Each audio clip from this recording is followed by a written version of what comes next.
Yesus Kristus, itulah saat dia menjelma menjadi manusia.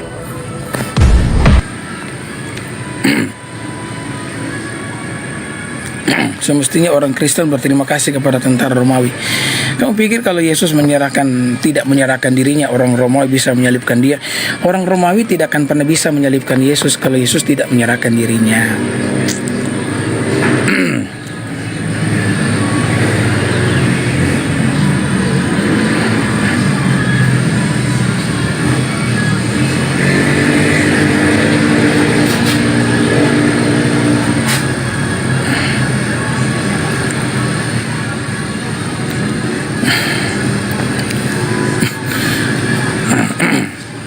Yesus lari sembunyi. Di Taman Getsemani Yesus berdoa ya. Dalam kemanusiaannya dia bergumul. Dan hal itu sangat penting bagi orang Kristen. Kenapa saya katakan pergumulan Yesus sangat penting di Taman Getsemani? Karena itu menunjukkan bahwa memang penyaliban bukan perkara yang mudah. Termasuk bagi Yesus yang adalah Allah yang menjelma menjadi manusia. Kalau penyaliban itu terlalu mudah bagi Yesus, saya pikir kematian Kristus itu sesuatu yang tidak punya makna. Itu akan benar-benar bermakna kalau Yesus benar-benar menderita. Dia benar-benar menanggung penghukuman itu. Kalau Yesus tidak menderita menanggung penghukuman itu, artinya penyaliban hanyalah sesuatu yang hoax karena dia adalah Allah yang tidak bisa merasakan penderitaan. Maka tidak ada tebusan yang sejati bagi orang Kristen. Penebusan itu benar-benar terjadi ketika dia menderita. Dia benar-benar menanggung penghukuman itu. Makanya kenapa ya cerita di Taman Getsemani itu penting, bahwa penyaliban itu tidak mudah sekalipun bagi Yesus yang adalah Allah yang menjelma menjadi manusia. Yesus menderita. Menderita Yesus. Yesus punya Tuhan. Dalam kemanusiaannya sebagai manusia yang saleh, ya dia punya Tuhan. Karena kesalehan selalu dihubungkan dengan Tuhan kan. Makin dikejar bicaranya makin ngarang. Bilang aja kalau kamu sendiri yang tidak mampu paham. Ya kalau tidak mampu paham ya memang begitu.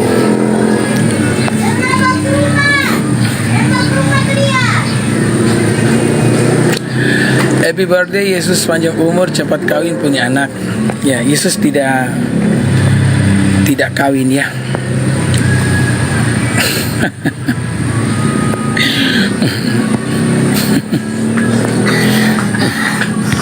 Kalau kalian menyerang atau menghina kekristenan, coba gunakan hinaan yang tidak berbalik kepada diri sendiri. Kalau bicara soal kawin mawin itu, aduh, itu terlalu sensitif bagi kalian. Oke.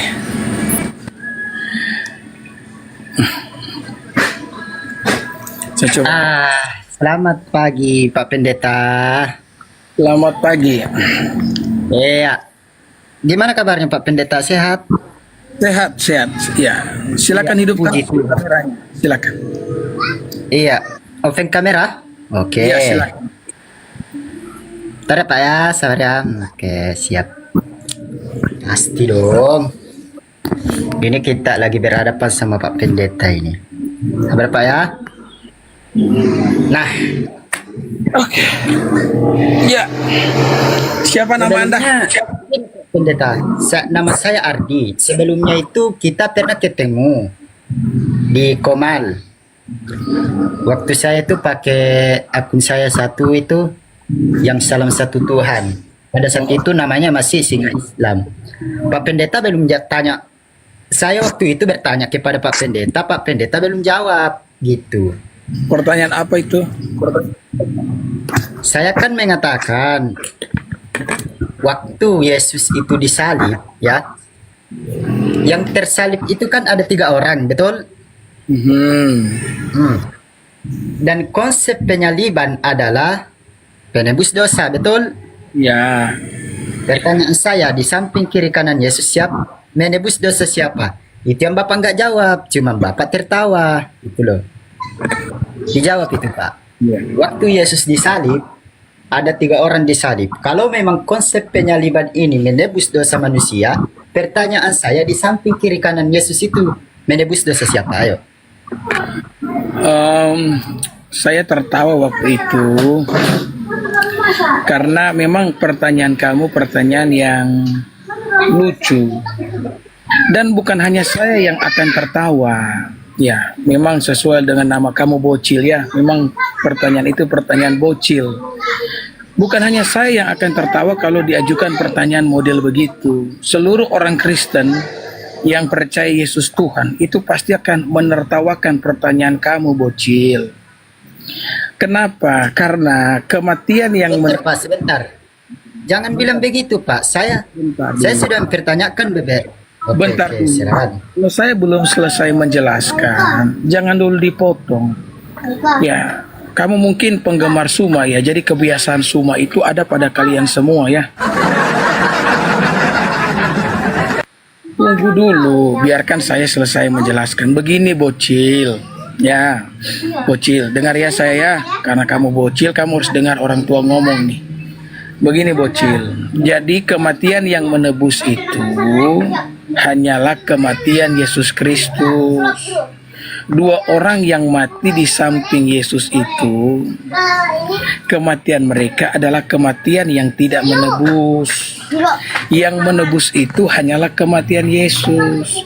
Makanya ketika Anda bertanya bocil, ketika bocil bertanya seperti itu, saya ketawa. Dan bukan hanya saya yang akan ketawa, orang-orang Kristen semua yang percaya Yesus Tuhan itu pasti juga akan ketawa.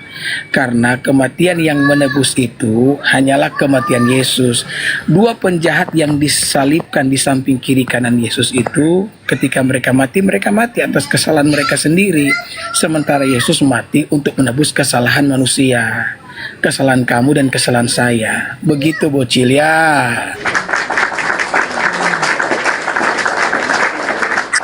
Oke, saya tangkap jawabannya. Ini jawabannya mantap memang. Tapi ya apa ya, sedikit mengganjal Pak Pendeta bahwasanya hanya Yesus lah, hanya kematian Yesus lah yang menebus dosa manusia dengan cara mati di kayu salib, kan begitu. Nah, pertanyaan saya gini. Konsep penyaliban Yesus adalah menebus dosa manusia, betul? Ya, Menebus betul. dosa manusia. Ya, Yang di samping kanan Yesus ini kan sudah ditebus dosa dan kesalahannya. Kenapa lagi harus disalib? Itu yang Pak Pendeta harus jelaskan. Kalau memang konsep penyaliban Yesus, nah ketawa lagi kan dia? Kalau memang konsep penyaliban itu karena menebus dosa manusia, harusnya dua orang tadi ini nggak perlu lagi disalib. Karena sudah ada Yesus yang menggantikan untuk menebus dosanya dan kesalahannya, kan gitu. Oke, silakan dijawab, Bre. oke, ya, terima kasih ya. Memang kalau bocil itu pertanyaannya itu memang liar ya. Ya, orang yang di samping kiri kanan Yesus adalah orang-orang yang melakukan sebuah kejahatan. Ya. Dan mereka mengalami penghukuman atas kejahatan yang mereka lakukan. Hal yang serupa terjadi kepada semua orang. Ya, kalau misalkan hari ini bocil percaya kepada Kristus, dan memang bocil harus percaya kepada Kristus, kalau tidak ya tidak akan ada keselamatan. Jadi ketika bocil percaya kepada Kristus, maka dosa bocil itu ditebus oleh darah Yesus. Katakanlah ya, contohnya bocil melakukan sebuah pelanggaran dengan mencuri ayam. Contoh ini ya, contoh aja bocil ya, mencuri ayam.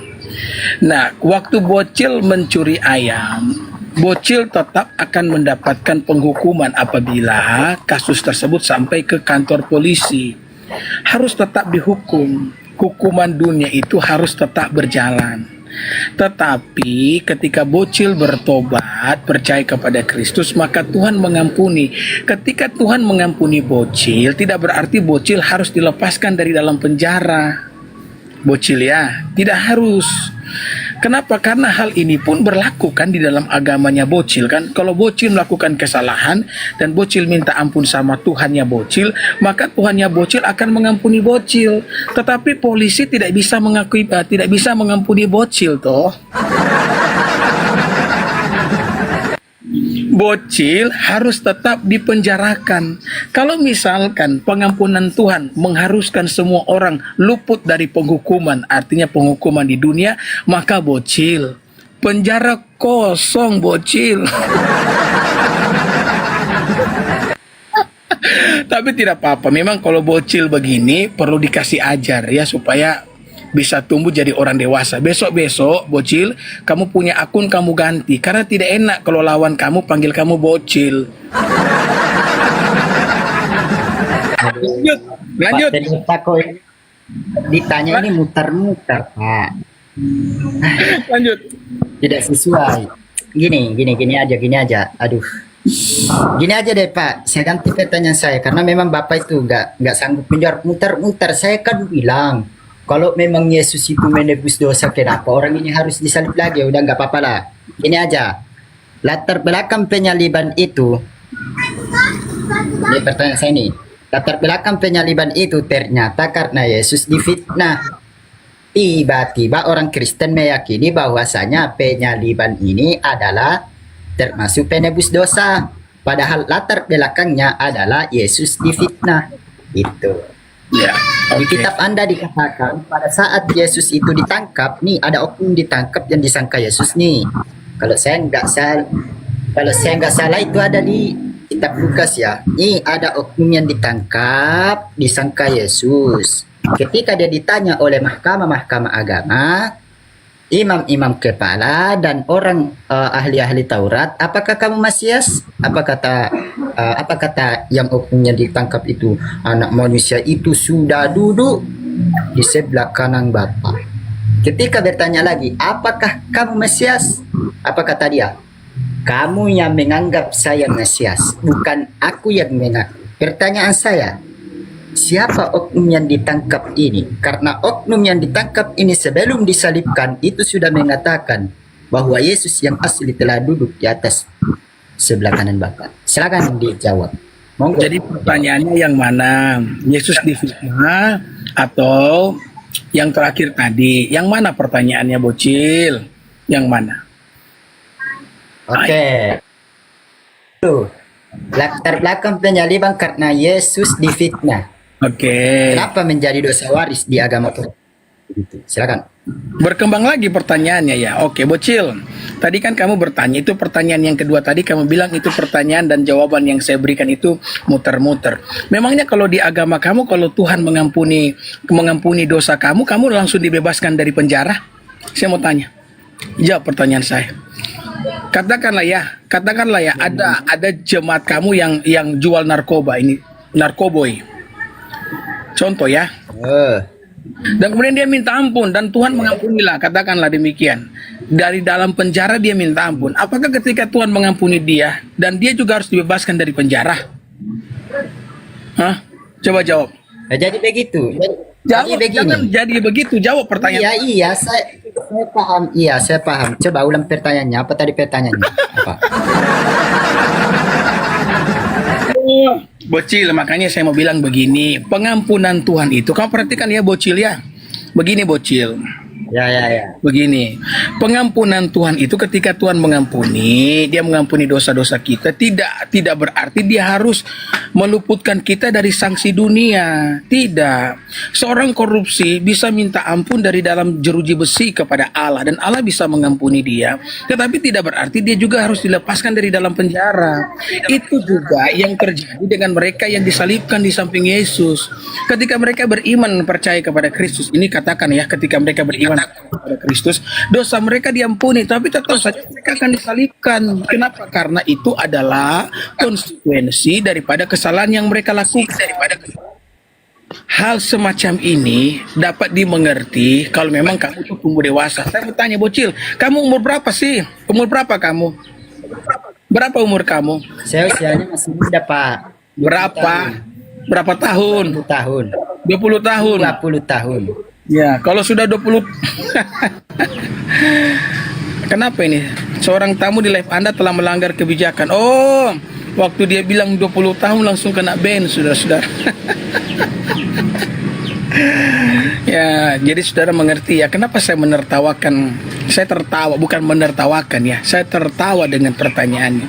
Dia tanya, yang di samping kiri kanan Yesus ketika mati menebus dosa siapa? Bukan cuma saya akan tertawa kalau pertanyaan itu diajukan. Seluruh orang Kristen itu akan tertawa.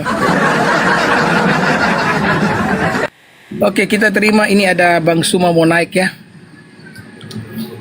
Bang Suma 01 official. Kita sambut dengan tepuk. Semangat pagi, saudara Pastor Dede. Wah, tadi saya dengar dongengnya. Kalau di depan anak-anak itu lancar kali berdongeng. Saya kalau bukan cuma depan anak ya, saya di depan manusia yang Oh, berarti ahli di bidang dongeng, begitu. Balik Anda sudah lihai di dalam berdongeng. Di depan orang-orang Anda juga bisa berdongeng gitu ya. saya tidak berdongeng. Ya, saya ini lancar bicara.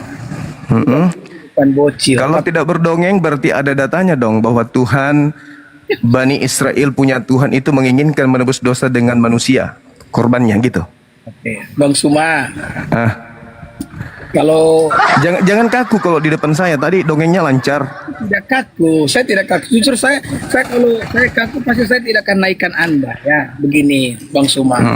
Gimana? Anda naik di room saya, ya kan? Dan Iya. diskusi dengan saya. Iya. Aturannya, kalau Anda ngomong, tapi Iya. kalau saya ngomong, kamu juga harus diam dong. Iya. Jangan kalau saya ngomong, Iya. Kebiasaan pastor kan begitu. Selalu melarang jemaat diam. Selalu melarang jemaat berbicara, harus diam. Itu kan pastor, pendeta begitu. Ya. Jadi jemaat itu diibaratkan binatang yang harus mendengarkan colote bualan, pembohongan dan ilusi pendeta atau pastornya, kan gitu. ya lihat Itu saja ya. itu ya kan ya. Makanya jemaat itu bodoh-bodoh semua karena pastor pendetanya itu selalu menekan jangan kau ngomong, biarkan saya berdusta di hadapan kalian. Akhir bulan bayar per bulan, kan gitu. Iya kan? Iya dong. Sekarang saya ngomong. Sekarang begini, supaya diskusi kita ini diam dulu, katanya gantian, diam dulu. Katanya gantian, mana sih? Diam dulu. Lanjut. Ada yang menarik dari agama yang dibawa dari barat ini ya. Ketika agama ini sudah kemudian dipelopori oleh orang Athena, orang Roma, orang Yunani, penyembah berhala gitu kan ya. Seketika mereka mengakui bahwa nebus dosa itu menggunakan manusia. Ini kan ajaran setan.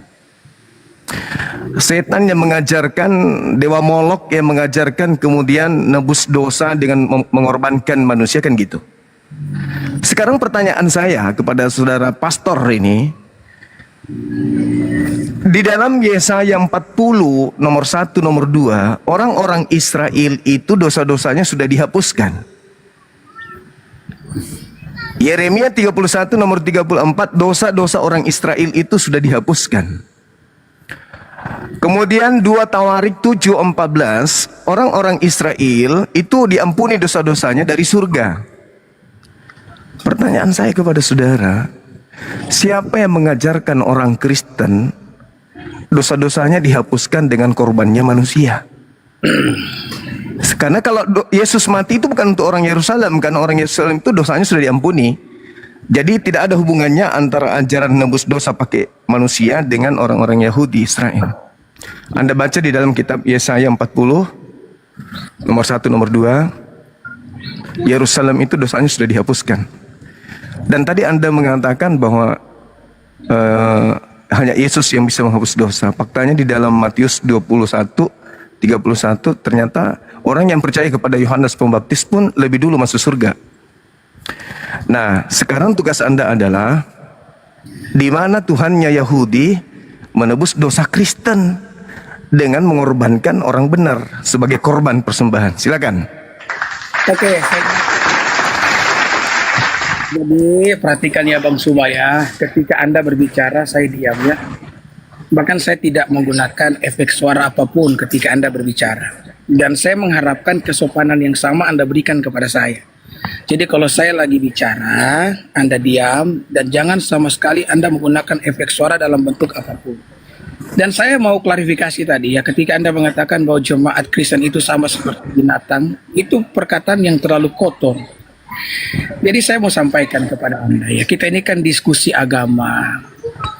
Jangan pernah Anda berpikir Anda dapat membela Tuhan Anda dengan menghinakan agama orang lain, dengan menghinakan jemaat orang lain. Tidak boleh. Kalau Anda membela Tuhan Anda dengan cara menghinakan orang lain, maka yang Anda lakukan bukan membela Tuhan Anda.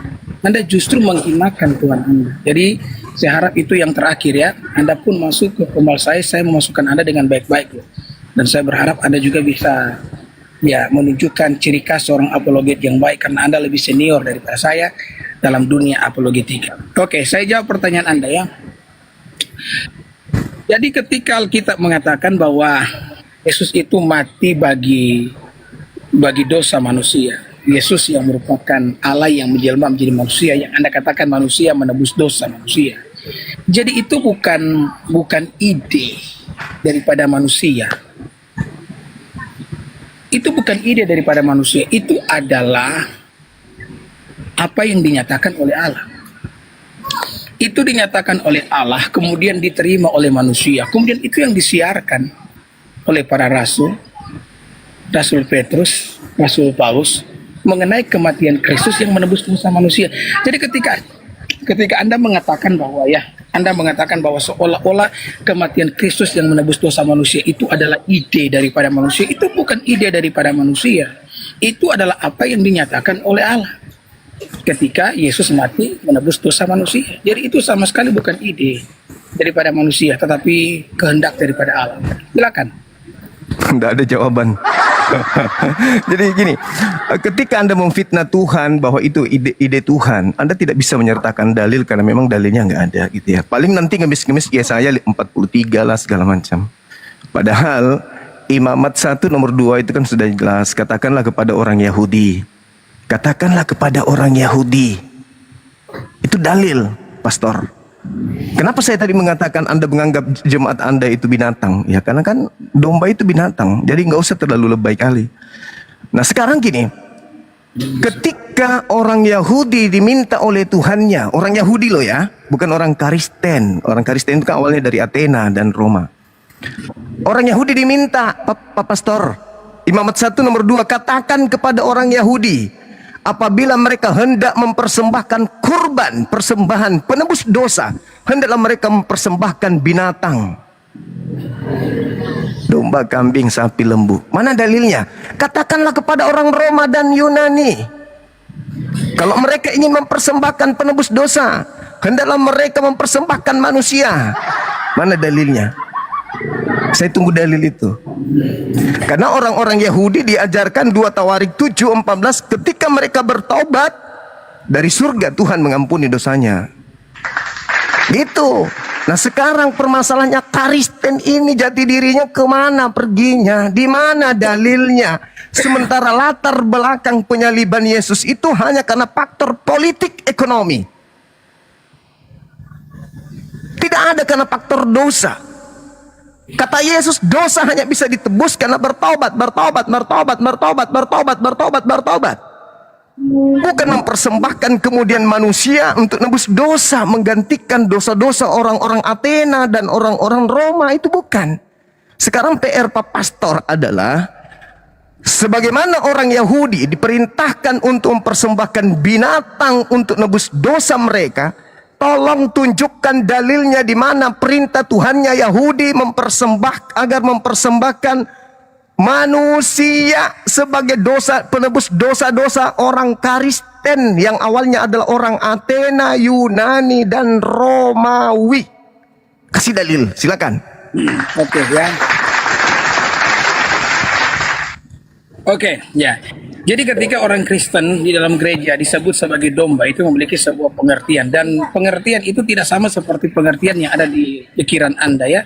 Ketika Anda mengatakan bahwa orang Kristen atau jemaat itu sama seperti binatang yang disuruh diam oleh pendeta, dan ya di akhir tahun Anda mengatakan perpuluhan. Tidak sama seperti pikiran Anda. Dan memang ya saya melihat bahwa pemikiran-pemikiran seperti ini adalah pemikiran-pemikiran yang sudah dinormalisasikan di dalam diri Anda bersama dengan beberapa orang. Jadi saya mengatakan bahwa orang Kristen itu disebut sebagai domba itu memiliki sebuah pengertian, dan pengertiannya tidak sama seperti pengertian Anda di dalam narasi yang menghinakan. Dan saya mengatakan bahwa penyaliban Kristus itu adalah karya Allah.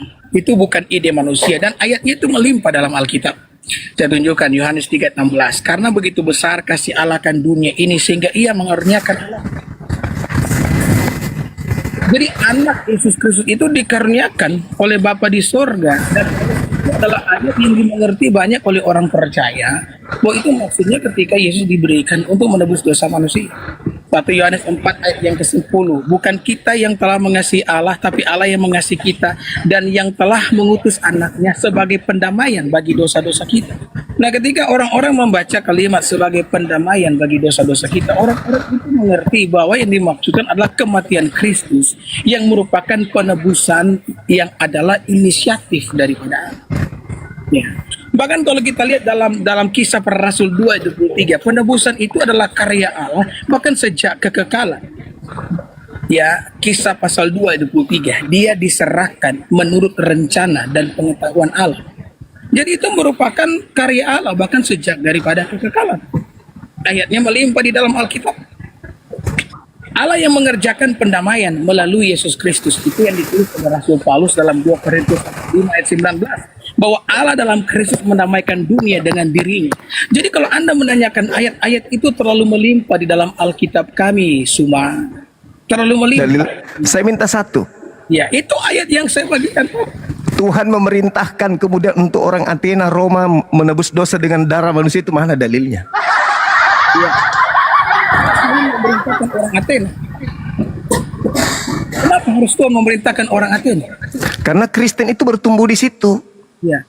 Kristen Paulus ketika sampai di sana, Paulus mengajarkan agnostos theos, dewa yang tidak dikenal itu adalah Kristus. Kisah para Rasul 17 nomor 21, 22, 23 Pak Pastor. Sekali-kali belajar, jangan hanya fokus perpuluhan. Yang saya minta dalilnya. Dalil. Bukan hanya cocokologi. Mencocok-cocokkan ajaran pagan Athena Romawi untuk mengambil data-data. Oh ini. Begitu besar kasih karunia Tuhan. Menganugerahkan, bukan mempersembahkan, bukan menyalibkan. Menganugerahkan supaya orang percaya kalau Yesus itu adalah utusan Tuhan. Bukan Tuhan sendiri. Kalau Tuhan sendiri itu Anda masuk ke dalam Filipi 2, 6, 7, 8. Dewa orang Romawi turun ke bumi jadi manusia. Itu yang betul untuk Kristen. Jangan bawa-bawa Yesusnya orang Yahudi, nggak ada hubungannya. Kalau Anda mengatakan saya salah tafsir terhadap perkataan domba, Anda yang salah memahami. Saya memahami domba itu binatang, bukan berarti Anda binatang, karena itu hanya perumpamaan. Tapi ingat, orang-orang Kristen itu, artinya orang-orang di luar Yahudi itu disebut anjing. Bahkan Petrus, pengarang Petrus dalam 2 Petrus 2 nomor 21 dan seterusnya menganggap Kristen itu anjing dan babi. Tapi itu cuman istilah doang, bukan berarti Anda itu binatang betul. Meskipun sifatnya seperti omnivora, pemakan segala, tapi bukan binatang beneran lah. Itu saya masih minta dalil. Mana dalilnya Tuhannya Yahudi mengajarkan orang Athena, orang Roma mempersembahkan manusia sebagai korban penebus dosa? Mana? Dalil. Dalil. Bang Suma, saya mau tanya sama Bang Suma ya, dan saya harap ini dijawab ya. Kalau misalkan Kristen itu berkembang di Athena, apakah itu akan menguburkan fakta bahwa Kristen itu berasal dari Yahudi? Tidak, sama sekali enggak. Karena memang ajaran penyembah Kristus palsu itu awalnya dari orang Farisi. Iya. Iya. Kalau begitu, apa sebuah keharusan Allah harus berbicara kepada orang Athena sementara ajaran itu berasal dari orang Yahudi? Orang Farisi yang mengambil ajarannya orang Yahudi, mengajarkan kemudian orang Athena untuk bertobat menjadi pengikutnya dan menjadi orang neraka, itu adalah suatu keharusan. Karena itu nubuat Yesus di dalam Matius 23. Anda tidak menjawab pertanyaan saya. Saya sudah menjawab. Anda tidak menjawab pertanyaan Saya saya. sudah menjawab. Ya, Anda kan tahu bahwa kekristenan itu berasal dari Yahudi. Dan memang betul kekristenan berkembang di Athena. Lalu apakah Tuhan Allah harus berbicara kepada orang Athena mengenai pengorbanan? Justru karena itu saya minta kalau tidak ada, lalu dari mana dasarnya persembahan penebus dosa manusia? Kucuk. Dari mana? Oke, Ayo. saya jawab ya. Dari mana? Sekarang Silakan, silakan. Sudah, Tapi sudah. jangan pakai nangis, jangan pakai nangis. Saya tidak akan Lanjut. pernah nangis. Saya kalau dengan Anda ketawa saya. Oke, saya jawab ya. Ya, Ketawa tapi muka begitu, kasihan. diam dulu ya. Silakan. Ya, begini. Anda bisa melihat bahwa narasi yang dibangun oleh Suma ini narasi yang memang Saya minta dalil dong, dalil. Dalil dong, dalil. Kita ngomong di awal. Kalau saya bicara kamu diam. Ya. Kalau kamu Dalil. bicara diam loh. Jadi kamu diam ya, diam dulu. Ya, Nah, saya butuh dalil ya. masker itu gunanya bukan hanya untuk menunjukkan Mulai teman-teman, mulai. Diam dulu, Saya lebih baik masker yang nutup muka saya daripada gigi yang nutup muka saya, Bang. Lanjut. diam ya. Oke. Hmm. Oke, ya saya jelaskan ya. Jadi Anda bisa lihat ya bahwa apa yang ditanyakan oleh Suma ini adalah sesuatu yang di luar daripada, saya bisa bilang di luar konteks ini. Lanjut. Ngomong Suma, ya kalau saya ngomong kamu diamlah. Iya kan, kita kan sudah. Saya minta dalil persembahan yang kalian lakukan manusia di atas salib untuk nebus dosa kalian itu, mana dalilnya? Silakan. Nah, sabar dulu. Oke. Tidak semua pertanyaan itu harus dijawab dengan cara bagaimana Anda Lalu dari mana asalnya? sabar dulu, Suma, astaga. Bagaimana saya mau menjelaskan kalau kamu terus memotong apa yang saya sampaikan? Alasan aja itu. Begini, Lanjut. saya mau tunjukkan nih kepada para pendengar yang ada di bawah bahwa apa yang ditanyakan oleh Suma adalah sesuatu yang salah. Dan untuk mendapatkan jawaban yang benar, kita harus memperbaiki pertanyaan yang salah ini. Jadi kamu harus diam dulu, dengarkan saya. Oke. Baru kemudian kamu kasih tanggapan, Suma. Oke. Jadi kamu diam ya. Kita dengar. Saya jelaskan, kamu diam. Oke. Jadi Tidak begini. usah kau mute, nggak usah. Ya, supaya Bicara aja. diam, Suma. Suma ini ribut sekali kamu ini. Sabar Lanjut. dulu saya ngomong. Sabar dulu ya. Jadi begini, Suma. Jadi memang aturannya dari mana ketika harus berbicara kepada orang Athena? Padahal yang namanya Injil itu berasal dari orang Yahudi. Jadi pertanyaan yang diajukan oleh Suma ini pertanyaan yang di luar nalar ini ya. Ini pertanyaan yang bagi saya adalah pertanyaan yang agak lain. Makanya kan tadi saya katakan, betul kekristenan itu berkembang di Athena. Tetapi itu kan berawal dari orang Yahudi. Lalu urgensi apa Allah harus berbicara kepada orang Athena melalui tentang pengorbanan Kristus? Kalau misalkan hal itu telah disampaikan oleh para rasul kepada orang Athena, khususnya Rasul Paulus.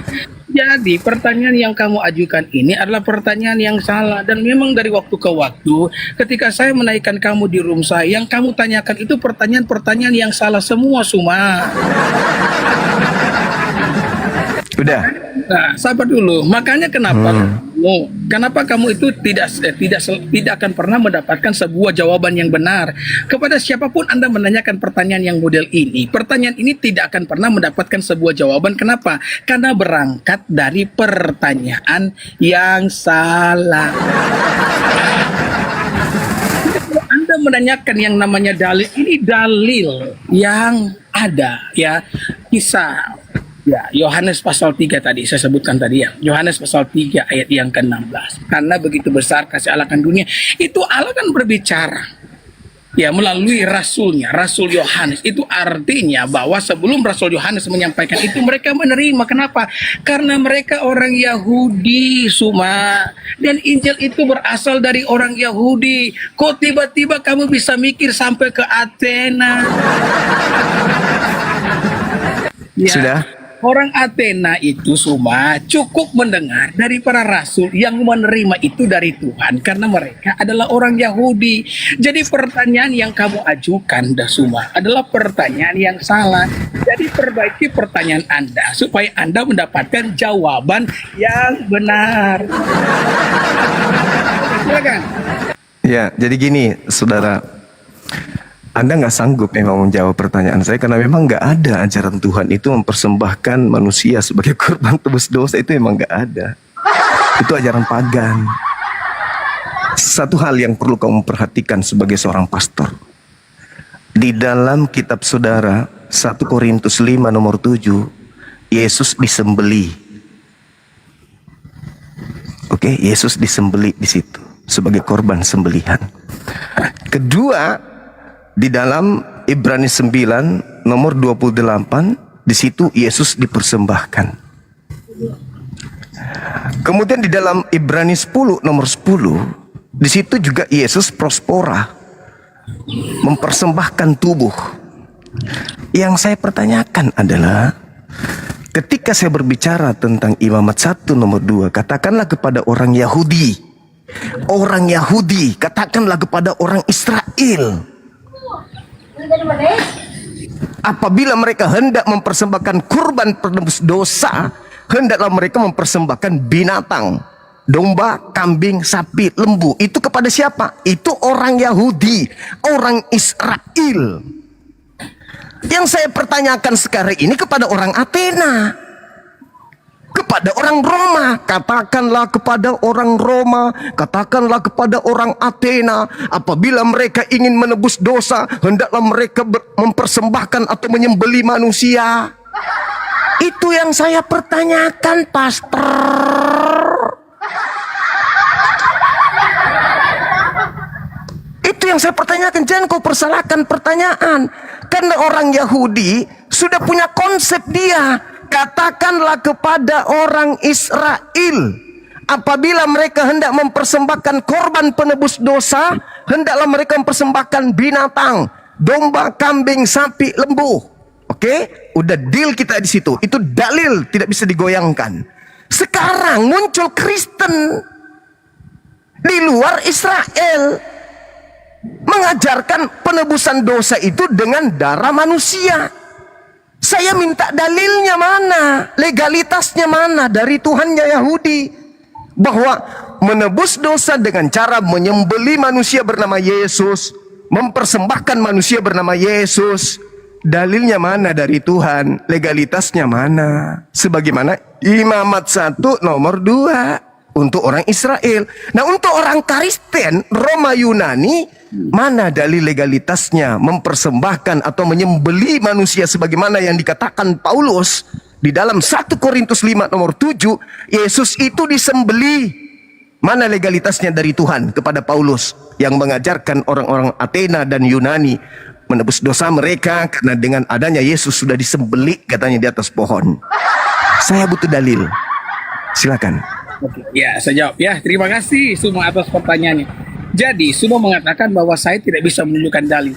Dan saya heran, dia sendiri telah menyebutkan dalil-dalilnya. Contohnya ya, ketika dia mengatakan tadi dalam 1 Korintus 5 ayat yang ke-7, buanglah ragi yang lama itu, supaya kamu menjadi adonan yang baru, sebab kamu tidak beragi. Sebab anak domba Paskah kita juga telah disembelih, yaitu Kristus. Ini orang nggak sadar nih, kalau ayat yang dia sebutkan itu juga adalah dalil. Tahu nggak ya? Yang dia minta apa? Yang diminta semua adalah ya ayat yang khusus berbicara kepada orang Athena. Dia tidak sadar nih bahwa ketika Tuhan berbicara kepada orang Athena, Tuhan itu tidak berbicara langsung. Dia berbicara melalui Rasul Paulus, dan ayat yang kamu baca dari 1 Korintus 5 ayat 7 itu firman Tuhan semua. Aduh, cuma minta dalil, dia sendiri yang kasih dalil. Terus dia masih nanya dalil. Coba dengar ya. Jadi ketika Yesus telah datang ke dalam dunia, Dia banyak berbicara, murid-murid mendengarkan. Kemudian Paulus juga akhirnya menjadi pengikut Kristus.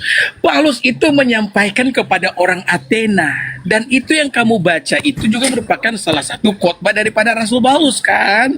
Jadi Tuhan itu semua tidak perlu berbicara langsung kepada orang Athena, kepada orang Indonesia, kepada orang Arab, kepada orang Singapura bahwa Allah telah menjelma menjadi manusia namanya Yesus Kristus. Tidak perlu Allah berbicara langsung. Kenapa? Karena Allah telah mengutus murid-muridnya untuk menyampaikan firman-Nya semua. Jadi ayat yang kamu sebutkan itu semua adalah dalilnya. Sekarang Anda di bawah bisa melihat kan bahwa kerancuan daripada pertanyaan yang diajukan oleh semua kan? Makanya saya bilang perbaiki pertanyaan kamu. Jangan kamu merasa bangga dengan pertanyaan kamu. Mungkin kalau di hadapan pendeta-pendeta yang lain kamu bisa membuat pertanyaan kamu terasa begitu luar biasa ya. Tapi di hadapan saya itu pertanyaan yang receh semua. Bisa-bisanya dia telah menyebutkan ayatnya kemudian dia tanya juga dalilnya. Oke, silakan semua. Iya, jadi teman-teman sekalian, ternyata betul kata Yesus, iblislah yang menjadi bapakmu dan kau mau melakukan keinginan-keinginan bapakmu. Berarti iblis yang dimaksud di sini adalah Paulus ya teman-teman ya. Saya minta dalil firman Tuhan, tapi dikasih firman Paulus. Jadi sekali lagi teman-teman sekalian, mari kita tertawa. Ternyata orang Kristen ini bapaknya itu iblis yang bernama Paulus. Karena mereka mendengarkan firman Paulus. Katanya saya kan minta firman Tuhan, tapi dikasih firman Paulus. Berarti Tuhan mereka Paulus. Jadi Paulus ini sudah menjadi Tuhan mereka, teman-teman sekalian. Benarlah kata Paulus, apa kata Yesus? Iblislah yang menjadi bapakmu dan kamu mau melakukan keinginan-keinginan bapakmu. Ternyata iblis itu Paulus. Kata Pak. Pastor, Anda harus membedakan antara firman Tuhan dengan perkataan manusia. Paulus itu mengakui bahwa apa yang dituliskan bukan firman Tuhan, tetapi hanya karena orang bodoh yang ingin bermegah. Dan tidak ada kemudian Tuhan pernah berfirman kepada Paulus. Tidak pernah Tuhan berfirman kepada Paulus. Kalau Tuhan pernah berfirman kepada Paulus, berarti Paulus itu nabi. Coba Anda tunjukkan kepada saya di mana Elohim pernah berfirman kepada Paulus. Tunjukkan di mana dalilnya. Di mana dalilnya Tuhan Elohim datang kepada Paulus, kemudian berfirman kepada Paulus, itu dalilnya di mana? Sampai 13 kitabnya itu Anda anggap firman. Itu satu. Yang kedua, Tuhannya Yahudi berkata begini, Pak Pastor, Keluaran 23 nomor 7, Pak Pastor. Ya. Jangan kau membunuh orang yang benar. Jangan kau membunuh orang yang tidak bersalah. Yesus orang benar, Yesus orang tidak bersalah. Boleh nggak dibunuh? Tidak boleh. Apalagi disembelih, nggak boleh. Amsal 6 nomor 16. 6 perkara yang dibenci oleh Elohim, bahkan 7 kekejian yang ada di dalam hatinya, yaitu menumpahkan darah orang yang tidak bersalah. Menumpahkan darah Yesus, apakah kekejian atau bukan bagi Tuhan? Kekejian. Lalu kenapa Anda kemudian tertawa terbahak-bahak dalam kebodohan dengan membawa 1 Korintus 5 nomor 7, Yesus dipersembahkan, katanya itu firman Tuhan. Itu Anda sedang pamer kalau Kristen itu Tuhannya Paulus. Yesus mengatakan bahwa segala firman yang engkau berikan kepadaku telah aku sampaikan kepada mereka. Mereka telah menerimanya. Nah, ada enggak Yesus menerima 1 Korintus 5 nomor 7 itu? Ada enggak Yesus mengajarkan kitab Korintus? Ada enggak? Nah, kalau begitu tolong tunjukkan kepada saya siapa yang berfirman kepada Paulus 1 Korintus ini. Apakah Elohim atau Yesus? Silakan. Oke, ya. Terima kasih. Terima kasih Bang Suma. Saya sampai sekarang ya tidak tahu bagaimana cara berpikirnya Bang Suma ini ya. Nah, Pak, teman-teman yang di bawah perhatikan saya mau ngomong ini ya. Tadi yang mengangkat 1 Korintus 5 ayat 7 itu Suma loh. Perhatikan tidak? Dia sendiri yang mengangkat 1 Korintus 5 ayat 7. Kemudian dia sendiri yang mempertanyakan 1 Korintus 5 ayat 7. Saya tidak tahu ya, ada apa dengan pikiran Bang Suma ini ya. Kenapa pikiran kamu menjadi sedemikian belibet? Kamu sendiri loh tadi yang angkat 1 Korintus 5 ayat yang ke-7. Saya bahkan hanya memberikan konfirmasi dari ayat-ayat yang kamu angkat. Tadi kamu mengangkat ada sekitar 5 ayat. Saya cuma mengangkat 1 ayat dari ayat yang Anda angkat. Kalau Anda tidak menganggap bahwa Paulus 1 Korintus 5 ayat yang ke-7 adalah firman Tuhan, semua dengarkan saya mau ngomong ini. Kalau kamu tidak menganggap bahwa 1 Korintus 5 ayat itu adalah firman Tuhan, lalu kenapa itu menjadi kutipan dasar kamu? Kamu itu tidak boleh menggunakan tulisan-tulisan daripada Rasul Paulus kalau kamu sendiri tidak percaya bahwa apa yang ditulis adalah firman Tuhan. Ini kegagalan berpikir. Kamu bilang tadi itu adalah kebodohan bagi saya. Justru saya melihat ini adalah kebodohan bagi Anda. Anda sendiri menyebutkan 1 Korintus 5 ayat yang ke-7, tetapi beberapa saat kemudian Anda menyangkal ayat yang Anda angkat sendiri. Mau taruh di mana logika ini, Suma? Aduh, Suma. Dia sendiri yang angkat ayatnya, kemudian dia sendiri yang menyangkal ayatnya. Saya mau kasih tahu sama kamu ya, kamu dengarkan saya baik-baik ini ya. Orang Kristen percaya bahwa apa yang disampaikan oleh Rasul Paulus adalah firman Tuhan. Ya. Karena Rasul Paulus pernah mengalami perjumpaan dengan Yesus Kristus. Dan saya mau beritahu bahwa kesaksian daripada Paulus tidak pernah berdiri sendiri. Paulus tidak pernah berdiri sendiri. Kalau kesaksian Paulus berdiri sendiri dan itu bertentangan dengan kesaksian para rasul, khususnya oleh Petrus yang merupakan soko guru dalam jemaat, maka Anda bisa mengatakan bahwa Rasul Paulus itu adalah seorang penyebar hoax. Tapi ternyata apa yang disampaikan oleh Rasul Paulus di-approve oleh Petrus, dan saya yakin Anda tidak tahu tentang hal ini kan? Kalau Rasul Petrus saja meng-approve apa yang disampaikan oleh Rasul Paulus, maka siapa Anda ya, manusia bercadar yang harus saya dengarkan? Cuma saya bacakan ayatnya. 2 Petrus pasal 3. Ini Petrus. 2 Petrus pasal 3 ayat 15. Anggaplah kesabaran Tuhan sebagai kesempatan bagimu untuk beroleh selamat. Seperti juga Paulus saudara kita yang kekasih telah menulis kepadamu menurut hikmat yang dikaruniakan kepadanya. Artinya apa? Waktu Petrus menulis surat ini, tulisan-tulisan Paulus telah beredar. Dan Petrus menyebutkan Paulus sebagai saudara kita yang kekasih. Itu artinya bahwa Paulus adalah sekutu daripada Petrus. Itu artinya bahwa apa yang ditulis oleh Paulus itu di-approve oleh Petrus. Jadi kalau Petrus setuju dengan apa yang ditulis oleh Paulus, siapa kamu? Manusia yang hidup di abad sekarang mau menentang tulisan-tulisan daripada Paulus. Siapa kamu, Suma? Apa gelar yang kamu miliki? Kamu lulusan apa, Suma? Sudah. Ayat 16. Ini kata Petrus. Hal itu dibuatnya. Ya, saudara kita yang kekasih telah menulis kepadamu menurut hikmat yang dikaruniakan kepadanya. Petrus mengakui hikmat yang dimiliki oleh Paulus. Kemudian ayat yang ke-16. Hal itu dibuatnya dalam semua suratnya apabila ia berbicara tentang perkara-perkara ini.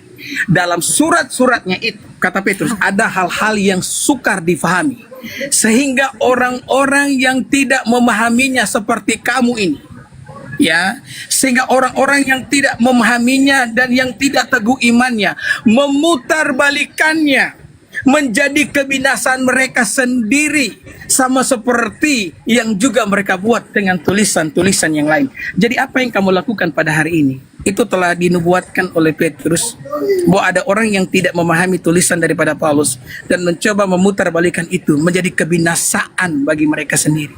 Jadi kalau Petrus mendukung Paulus, Suma, who are you?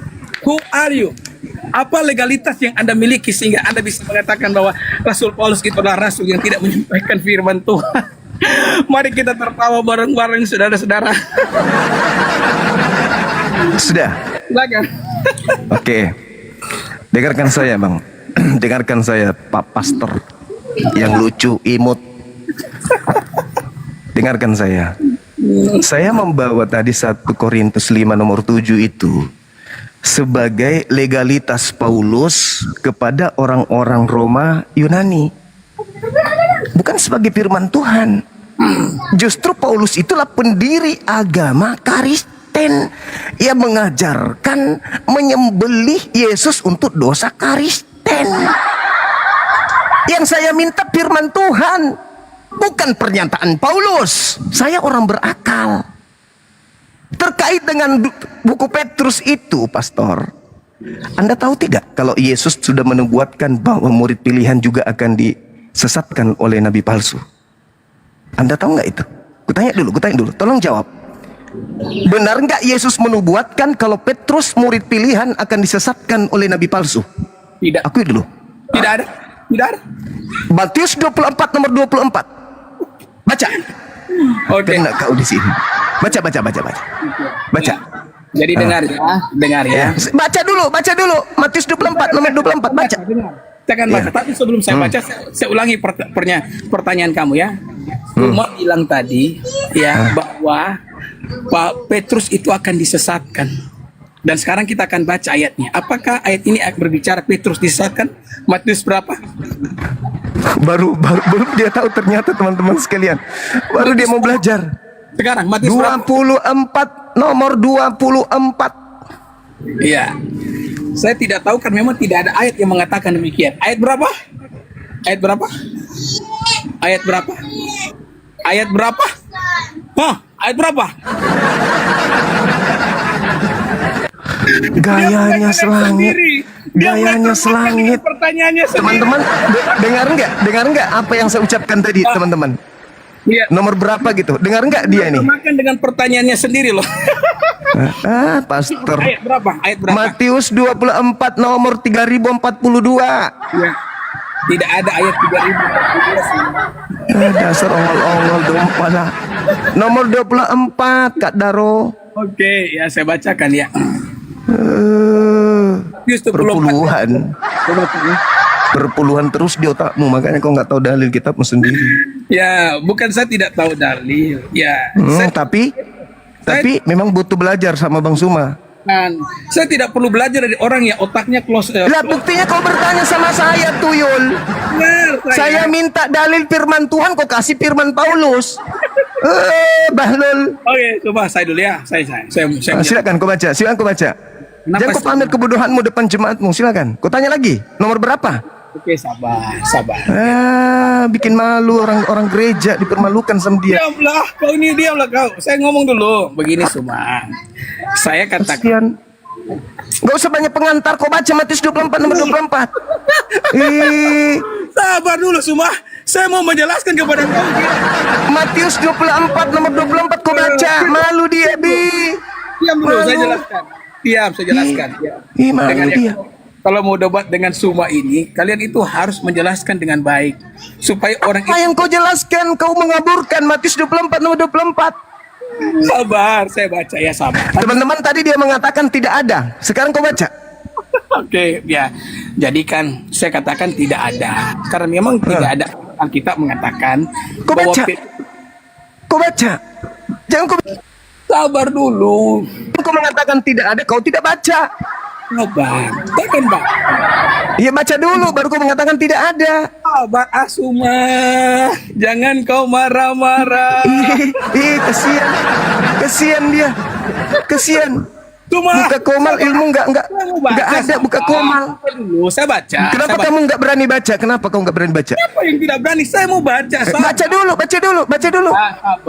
Sabar. Saya jelaskan dulu ya. Saya jelaskan. Oke, ya. Semua diam dulu ya.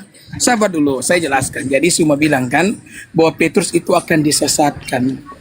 Narasi yang dia bangun seolah-olah Petrus itu akan disesatkan, kemudian dia akan mati dalam kesesatan. Itu kan narasi yang dia bangun. Makanya Sabar dulu. Saya sudah ngomong tadi loh. Kalau saya ngomong kamu tidak. Mana kau baca dulu, nggak perlu pamer gigimu, baca. Dia mulai menghina. Astagfirullahalazim, ya Allah ya Mulai Karim. menghina saudara. Ya kamu cengengesan dari tadi. Cengengesan dari tadi, disuruh baca malah nggak baca. Siwa kau dia Baca, baca. Suma, Baca saya dulu dong. sabar dulu. Justru mau menipu dia. Ini kau pikir di gereja apa? Kamu tuh sudah janji loh tadi. Kalau saya ngomong kamu tidak pakai efek suara loh. Kamu janji tadi loh. Saya minta baca. Saya nggak ada janji, saya nggak ada janji. Kau yang mengingkari janjimu, kau yang pakai ngefek suara kok. Kamu bohong ah. Kau yang pakai efek suara dari tadi kok, kau yang ingkar janjimu sendiri. Dasar pastor dongo. Baca. Baca cepat. Memalukan. Malu dia teman-teman. Sabar Suma, saya jelaskan. Baca. Jangan kau pamer gigi saya sini. Baca. Aduh. Baca. Kalau saya ngomong, kamu tuh diam. Iya kan? Baca.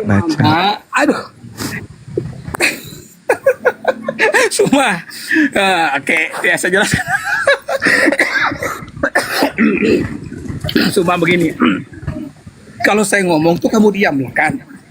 Sebagaimana kalau kamu ngomong saya diam. Tadi kan di awal tuh saya sudah tegaskan. Kalau saya bicara, kamu jangan pakai efek suara. Nanti efek suara kamu gunakan pada saat kamu bicara. Sebagaimana juga dengan saya nih, saya juga akan pakai efek suara kalau saya menjelaskan. Tapi kalau saya sementara menjelaskan, jangan semua pakai efek suara. Tidak boleh begitu, tidak sopan namanya ya kan? Jadi begini.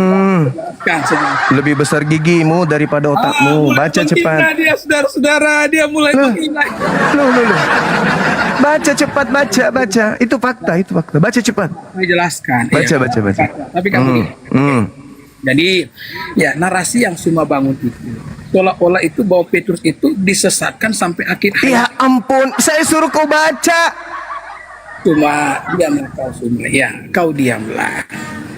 Ya, saya jelaskan di sini saja ya. Karena Suma ini kalau saya mau menjelaskan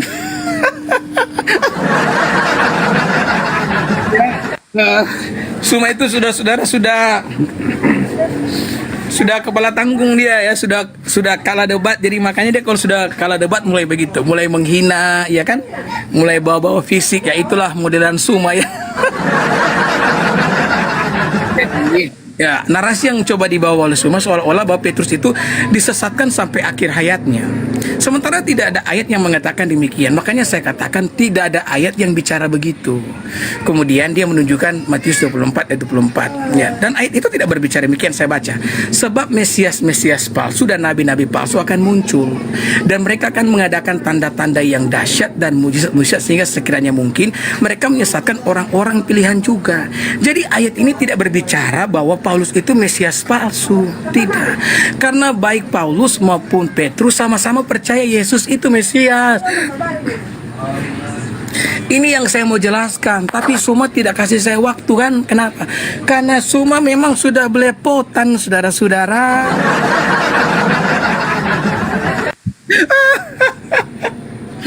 Ayat ini tidak berbicara demikian ya, tapi tidak apa-apa lah ya. Yang penting Anda sudah teredukasi. Anda mau mengambil pelajaran atau tidak, paling tidak Anda sudah teredukasi. Ya oke. Saya sudahi sampai di sini, saya punya live ya. Karena minimal saya live 1,5 jam Bapak Ibu. Karena saya suka sekali download, saya punya live kemudian saya edit. Kalau lebih daripada 1,5 jam, ya maksimal 1,5 jam ya. Itu susah saya editnya karena saya masih manual edit ya. Siapa yang malu? Aduh, hari ini saya kembali mengalahkan Suma, jadi saya happy sehappy-happynya. Kembali Gurunda Suma tersungkur di hadapan Gurunda Dede Dula.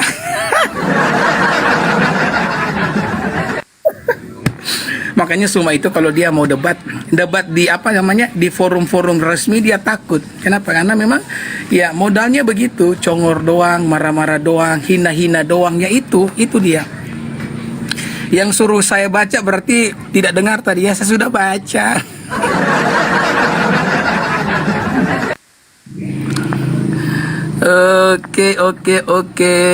Oke.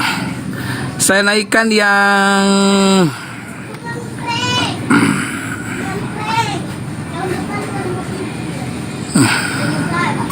Saya coba oh ya salah angkat nih, salah angkat saya nih.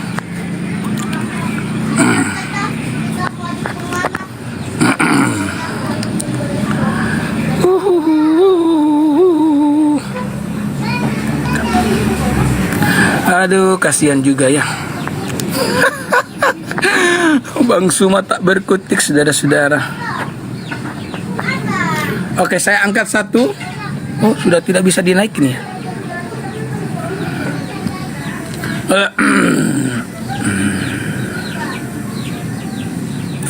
Oke lah, saya sudahi dulu, saya punya live ya. Nanti saya akan live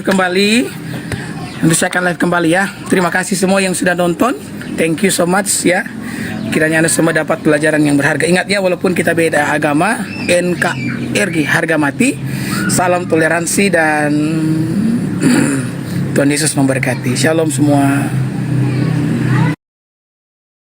Seperti ini. Ternyata Tuhan mereka lah kuyang. Ini kuyang tuh. Mereka Bahasa NTT-nya Tuanggi Jawa, Tuanggi darat banget. kopi doang gimana? Gelas kotor. Kalimantan tuh kuyang. Di sini kuyang ada juga di sini. Kuyang namanya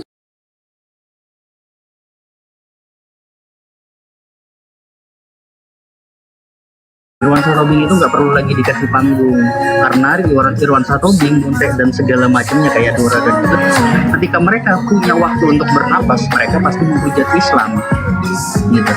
Nah kalau kemarin itu Putri Sulawesi gitu juga naiklah Irwan Satobing itu dan satu orang Kristen di atas itu tidak ada narasumber siapapun. Akhirnya Irwan Satobing itu di atas keluar segala macam dan tidak bisa diturunkan gitu. Nah maksud saya tuh ini ada nggak regulasi setiap komal itu ada yang ngawasin gitu loh Bang, karena Zion itu udah 2 kali ditegur sama Pak Angon sama Ustadz anak Rimba itu dua seminggu ini dia udah ditegur dua ustadz. Ya. Bentar Bang ya ada orang.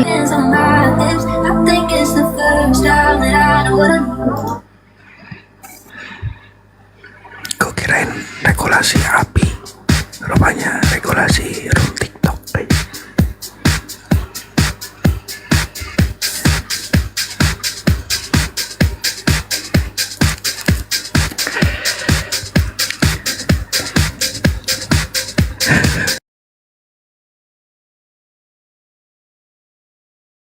Ini siapa bang? Yang melayani Tuhan sendiri, yang melayani manusia karena dia merendahkan diri. Oh berarti Tuhan melayani manusia. Iya maksud dia apa? Ablin. Maksud dia Yesus ini datang untuk jadi kepala puskesmas, pelayan kesehatan. Mungkin gitu. Iya. Berarti sebagai pelayan bang ya, Bang Malaikat Hati ya. Ya benar, Tuhan Yesus datang untuk melayani, benar. Baik, sebagai pelayan betul? Sebagai melayani, ya dia Tuhan dan datang ke dunia untuk melayani. Berarti bukan Tuhan. Mewartakan. Lah gimana sih tadi sebagai pelayan? Dia Tuhan. Masa bisa seorang bang gini bang? Saya contoh nih bang ya. Saya seorang bos. Bisa karena sebentar. Tuhan itu Maha Kuasa. Sebentar bang.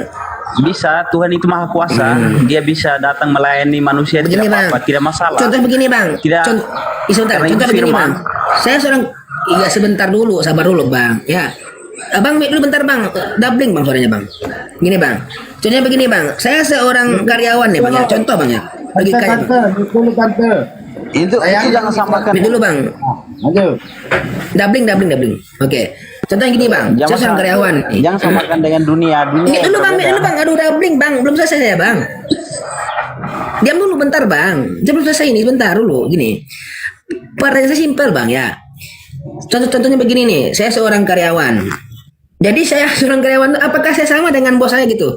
Sistem saya pasti berbeda. Yang namanya bos bang, pasti menyuruh karyawannya untuk bertindak. Nggak mungkin seorang karyawan menindaki bosnya, mungkin tidak. Coba dong pakai akalnya bang, pakai akal dong bang. Untukmu itu nggak bisa, ya nggak bisa. itu bukan pakai akal karena itu punya firman. Nah, begitu Bang. Yang namanya melayani tidak sama yang dilayan. Begitu. Nah, itu namanya Maksud hamba gini, Bang. maksud Ini kalau aku kita gini. pakai logika Bang. Jangan samakan firman Iya, dengan silakan. contohmu itu. Jangan pakai logika dengan firman. Firman nggak masuk logika bang. Firman ya asli, firman ya firman, logika. Jangan samakan firman dengan logika bang. Itu kamu salah jauh bang. Aduh. Berarti abang Yesus ini Tuhan, Masa betul? logika disamakan firman? Firman Berarti disamakan- berarti maksud abang ini yang betul mana? menurut saya firman Tuhan ya atau jangan tidak? samakan logika. La ilaha illallah Muhammad Rasulullah. Dalam Matius 12:15 tadi, Yesus hamba Tuhan. Berarti Yesus Tuhan betul? Betul? Benar? Oke, Bang Bu ya, dia bilang Yesus itu Tuhan ya. Oke, berarti gini teman-teman ya. Kalau kita ganti teman-teman ya. Oke, gini ya. Mereka ini makasih bilang Tuhan mereka ini on off, kadang-kadang hidup, kadang-kadang mati nih Tuhan mereka nih. Ya. Coba ganti. Nah ini, ya. Berarti begini ya. Tuhan, hamba Tuhan, begitu. Menafsirkan firman ya firman. Berarti begitu Bang. Iya, berarti begitu. Tuhan, hamba Tuhan artinya. Kan? Gimana? Apakah Tuhan hamba Tuhan? Nah, bingung kan? Bingung. Kalian Puyeng, tidak puyeng paham. ya. Ya Tuhan datang. Kalian belum minum balok, belum minum tua. Kalau sudah Paham saya. paham sudah. Ya enggak tante? Berarti gini Bang ya, Tuhan hamba Tuhan Bang. Berarti kalau kita ganti lagi Bang, bentar ya teman-teman, bentar ya Bang ya, izin ya. Kalau kita ganti lagi Bang, gini Bang ya, mana ya? Jadi begini Bang ya, kita ganti Bang ya. Inilah hidup yang kekal itu, yaitu bahwa mereka mengenal Yesus satu-satunya apa Tuhan Bapa yang benar gitu ya, gitu. Dan mengenal Yesus Kristus yang telah engkau mengutus begitu.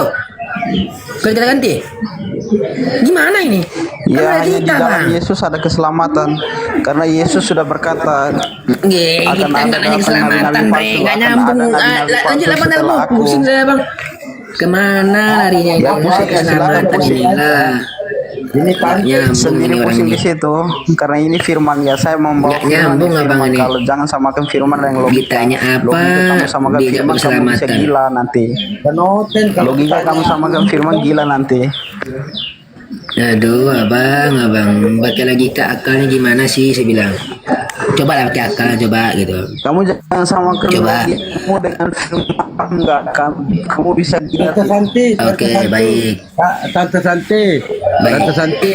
Om Santo suruh dulu ini mandi. Santi. Lanjut tante. Kalau logika Oke. logika aja itu logika. Oke, logika. Kalau firman ya firman. Oke, baik, Beda. logika. Bang, Jangan samakan oke, logika baiklah dan begitu. firman ya paham. Kalau begitu, Saya tegaskan ya, kata saya abang tegaskan. boleh. Jangan Iya, samakan sebentar. firman dengan logika. Iya, baik Bang, baik. Abang jangan kepanasan jam dulu sebentar Bang ya. Bang, oke baiklah.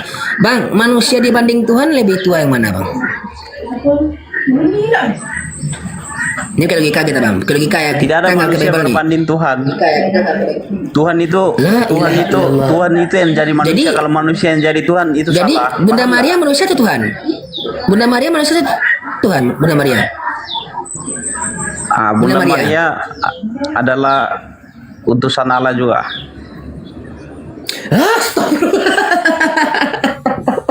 Bunda Maria manusia atau Tuhan? Nggak nyambung Bang. Gimana sih? Kapan nyambungnya ini? Bunda Maria itu manusia atau Tuhan? Kapan nyambungnya gitu? Bukan Coba. logika. Bukan Manusia. logika itu tante. Logila, Itu kan? namanya logila. Itu namanya logila. Baik, manusia. Lo gila, oke. Manusia Bang ya? Oke, kunci Bang ya? Oke. Yesus Tuhan atau manusia? Yesus Tuhan atau manusia nih? Tuhan, baik. Bunda Maria dibanding Yesus lebih tua mana? Dua Yesus. Lahir bagimu Kristus Tuhan. Lebih tua Paulus. Bentar Bang. Lebih tua mana Bunda Maria dibanding Yesus? Kamu bisa membantah malaikat nih. Sabar. Kamu bisa membantah. Enggak, saya enggak itu Bang. Saya enggak. Itu kalau Jangan minta mana-mana. Ya sebentar. Jangan ke mana-mana dulu, oke?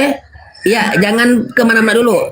Sekarang tolong ya dirangkapi pertanyaan saya tadi. Ya, lebih tua mana Bunda Maria dibanding Yesus?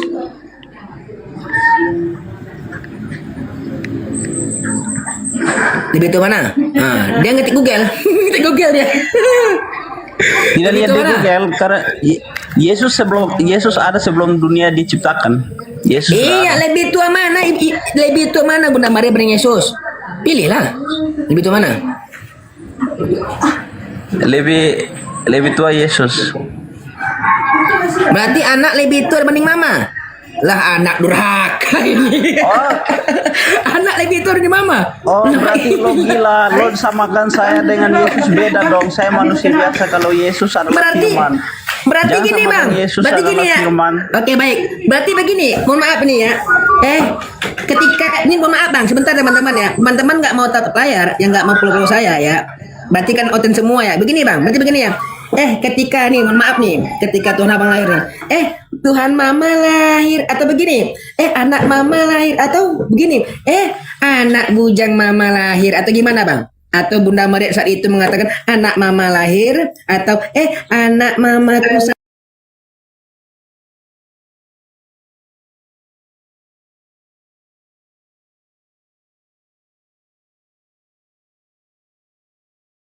Hotel bintang 4.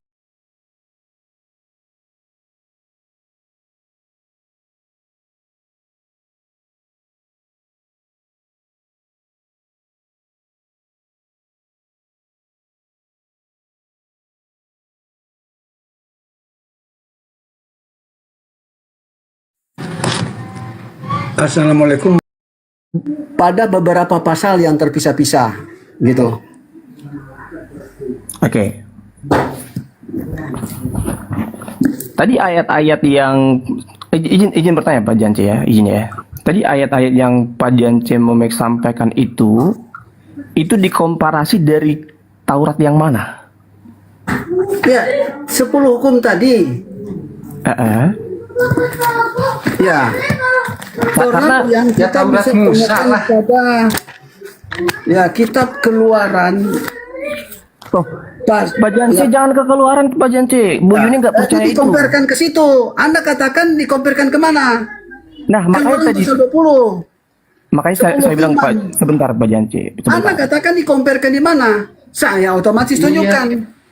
Karena yang kau pegang Taurat. Ulangan 334 Braje. Ulangan 334. Karena sepemahaman Bu Yuni, kitab Taurat yang sekarang itu bukanlah Taurat yang dijelaskan. Jadi kalau dikompar ke sana itu udah enggak Gini. Oke, sebentar Saduki, sebentar.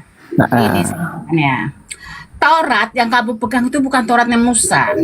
Makanya ada Al-Furqan itu menjelaskan bahwa Taurat yang diberikan Nabi Musa itu yang ini loh, yang ada di dalam Al-Quran. Kamu nanya lagi mau disandarkan kemana? Dia disandarkan pada Taurat yang diberikan kepada Nabi Musa waktu itu, bukan Taurat yang kamu pegang sekarang. Taurat yang kamu pegang itu bukan Taurat. Makanya saya bilang sebentar Bu Yuni, jangan emosi. Cara memvalidasi bahwa yang sesuai dengan Quran itu adalah Taurat Musa apa? Bagaimana cara memvalidasinya? Ya, itu Al-Quran itu sendiri.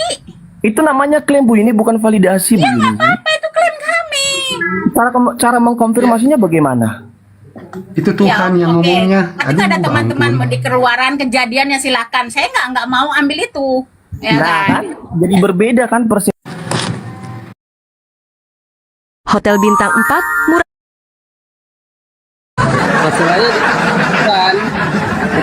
Ini ada saran ini Bang Al. Kopi tanpa gula itu bagus katanya. Kenapa Bang?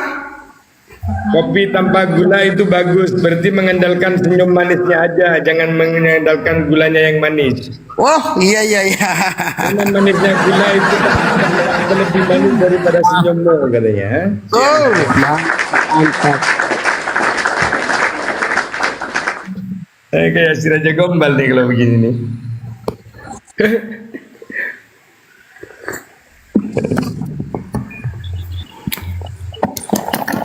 Bang Busra gimana, sehat semua Bang Busra? Bang Busra di mana nih? Di Sulawesi. Enggak, sekarang stay-nya di Kalimantan. Oh, Kalimantan. Kalimantan mana? Bang? Kaltim. Oh, Kalimantan Timur, Masya Allah. Di Tenggarong. Tenggarong. Kutai Kartanegara. Iya, iya, iya. Apa itu? Paketan. Oh itu Bang Langit, naik Bang Langit. Itu asik, nah, dah.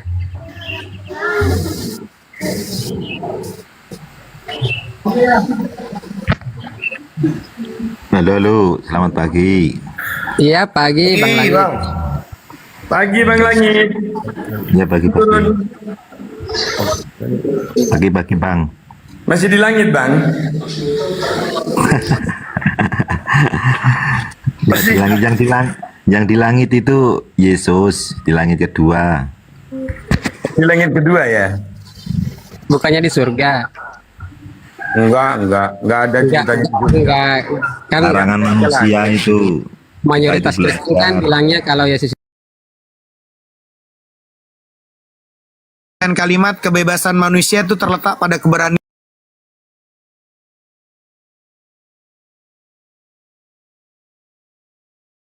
Ngomong kosong itu mereka tuh kalau oten mau nubuatannya ditarik ke situ itu omong kosong ya buatan itu iya atau tafsirnya diarahkan ke situ.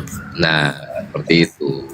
Jadi benar Kolose 2 nomor 15 tadi terkait penyaliban itu menurut Kolose 2 itu untuk merendahkan seseorang Bapak supaya dia bukan itu Roma 14 ya. Sebentar aku akan buka datanya 2 Kolose 15. Ya biar lengkap kalimatnya ya. Siap. Kolose 2:15 begini.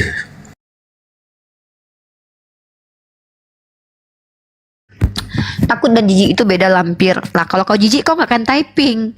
Gini ada orang.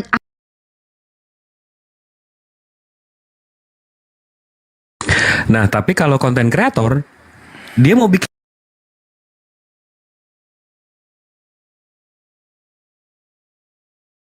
Nama saya Aderion. Halo, nama saya Aderion. Selamat pagi. Nama saya Aderion Huta Barat. Selamat pagi, silakan. Kalau kau tanya siapa yang mengajarkan, mengajarkan itu Bible kalian sendiri. Itu jawabannya. Enggak bang, enggak. Kan Joni nyari-nyari ya. Baiklah. Naikin.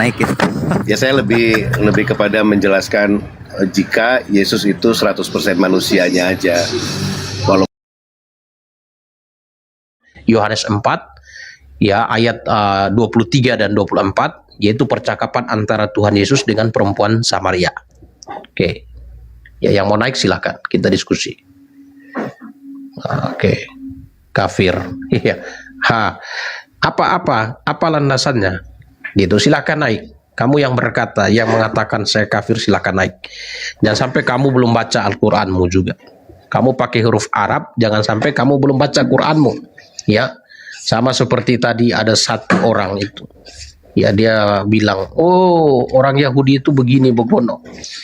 Ya, orang Yahudi itu tidak bisa dipercaya. Nah, tetapi ternyata di surah Al-Baqarah, ya surah Al-Baqarah 47 itu menjelaskan bahwa bangsa Israel itu diberikan keistimewaan dari semua bangsa di dunia.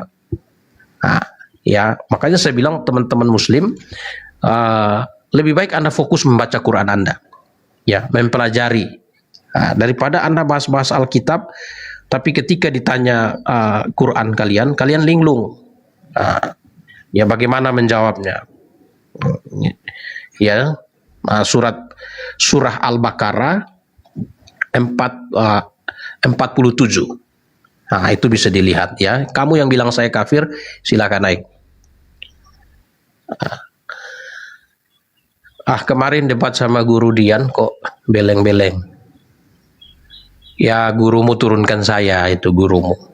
Ya, karena apa? Gurumu itu tidak stabil. Dia tidak stabil. Ya, saya sudah mencermati apologet-apologet Islam dalam pergerakan mereka. Mereka fasih memframing ayat-ayat Alkitab dengan narasi-narasi mereka dan justifikasi mereka. Ya, tetapi ketika kita mau menjelaskan, mereka mulai mengelak. Nah, saya baru ketemu diskusi yang bagus dengan apologet Islam Indonesia, itu Arasid ya. Nah, jadi itu benar dia. Ya, dia bertanya tentang kekristenan, saya bertanya tentang Islam. Nah, itu. Ya, tetapi saya lihat apologet Islam yang ada, ketika mereka bertanya tentang Alkitab, kita balikan tanya tentang Al-Quran, mereka mulai linglung. Ya, mereka mulai mengacaukan segala macam, karena debatnya tidak pakai timer, sehingga apalagi kita di komal mereka.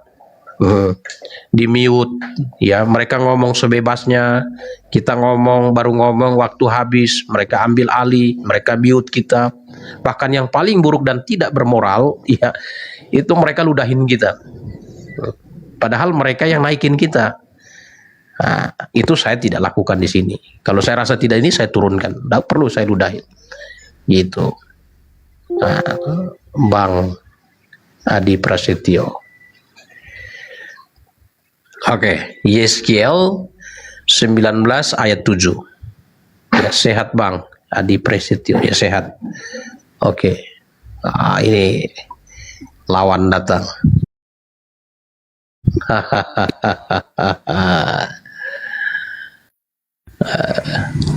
Halo, selamat siang. Selamat siang. Pastor, sudah sarapan kah? Saya sudah, cuman saya kan waktunya tidak banyak ini diskusinya. Kalau mau diskusi boleh, tunggu dulu saya. Oh, langsung tidak banyak ya? Nah, jam 12 saya ada kegiatan. Tadi kan saya udah ngomong dari awal. Berarti masih ada 2 jam? Masih ada. Sebentar saya ini. Gimana? Apa temanya kira-kira? Temanya apa? Belum selesai mengenai Paulus. Temanya apa ya, Gus? Terkait dengan penyesat yang datang setelah Yesus. Apakah Nabi Muhammad atau Paulus? Oke. Jadi nanti saya bertanya tentang Islam. Iya. Bang Zuma bertanya tentang Kristen. Oke. Oke, silahkan dari Bang Zuma. Saya persilahkan terlebih dulu. Oke. Yesus berkata di dalam Matius 24 ya. Nomor 4, nomor 5 ya. Kepada orang Yahudi. Di situ belum ada Kristen ya. Waspadalah kepada penyesat. Waspadalah agar kamu jangan disesatkan. Sebab akan datang banyak penyesat memakai namaku dan berkata akulah Kristus. Mereka akan menyesatkan banyak orang. Jadi penyesat itu menggunakan nama Yesus dan mengatakan Yesus itu Kristus. Mereka akan menyesatkan banyak orang. Pertanyaan saya kepada Pak Pastor, apakah nubuatan Yesus ini tergenapi? Dan siapa orang banyak yang menggunakan nama Yesus untuk mengajarkan agamanya kepada orang banyak? Dan ternyata tujuannya adalah menyesatkan. Apakah tergenapi? Ada penyesat memakai nama Yesus Kristus untuk menyesatkan banyak orang. Silakan.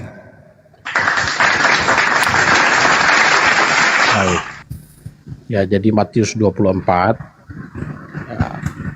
ayat yang ke-4 dan 5, ya, jawab Yesus kepada mereka, waspadalah jangan ada orang yang menyesatkan kamu, sebab banyak orang datang dengan memakai namaku dan berkata akulah Mesias.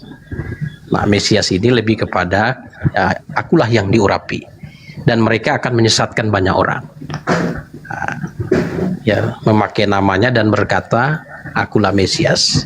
Nah, sebenarnya ada bagian yang paralel dengan Matius 24. Ini di Lukas 21. Ya, Lukas 21. Di situ ada percakapan. Nah, dan murid Dan Lukas 21 ayat 7, dan murid-murid itu bertanya kepada Yesus, katanya, "Guru, bila mana itu akan terjadi dan apa tanda kalau itu terjadi?" Nah, ini bicara tentang eskatologis sebenarnya. Jawabnya, "Waspadalah supaya kamu jangan disesatkan, sebab banyak orang akan datang." Banyak orang, bukan satu orang.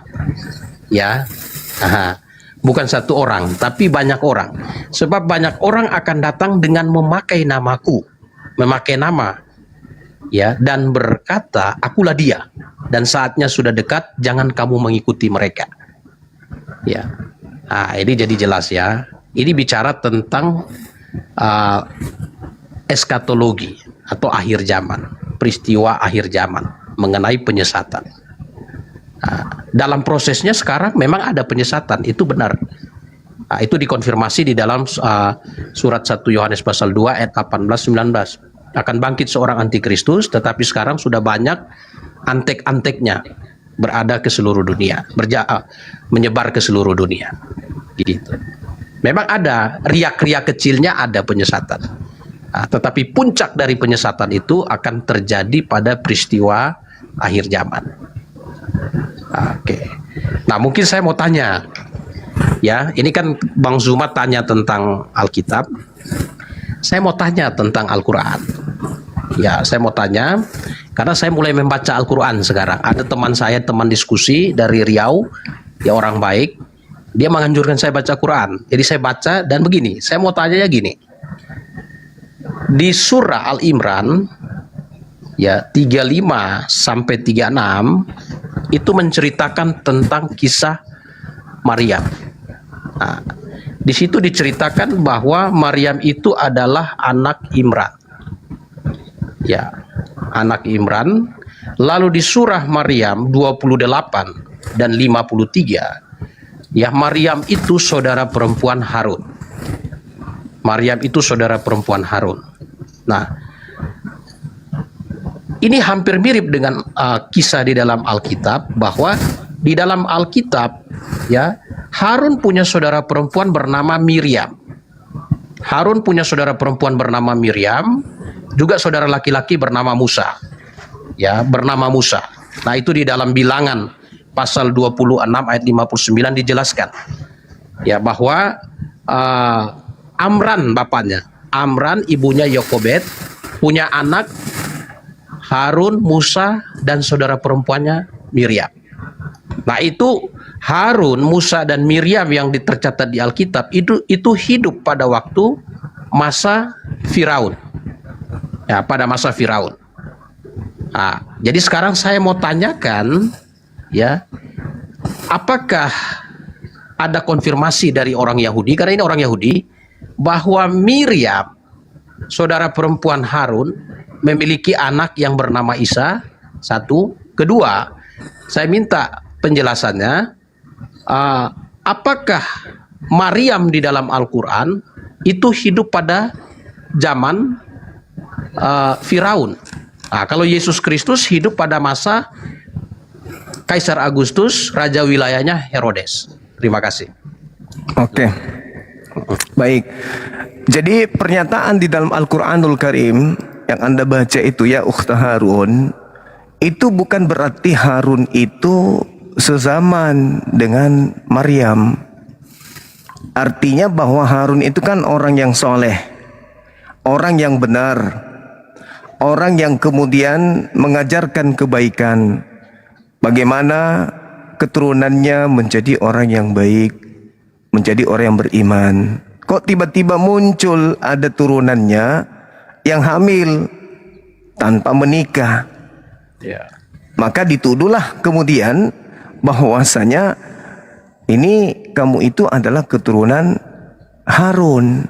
Ya Ukhta Harun, kenapa kemudian engkau melakukan hal yang tercela ini? Sama seperti Yesus disebut sebagai anak Daud. Berapa ratus tahun Daud ke Yesus? Apakah berarti sesaman gitu?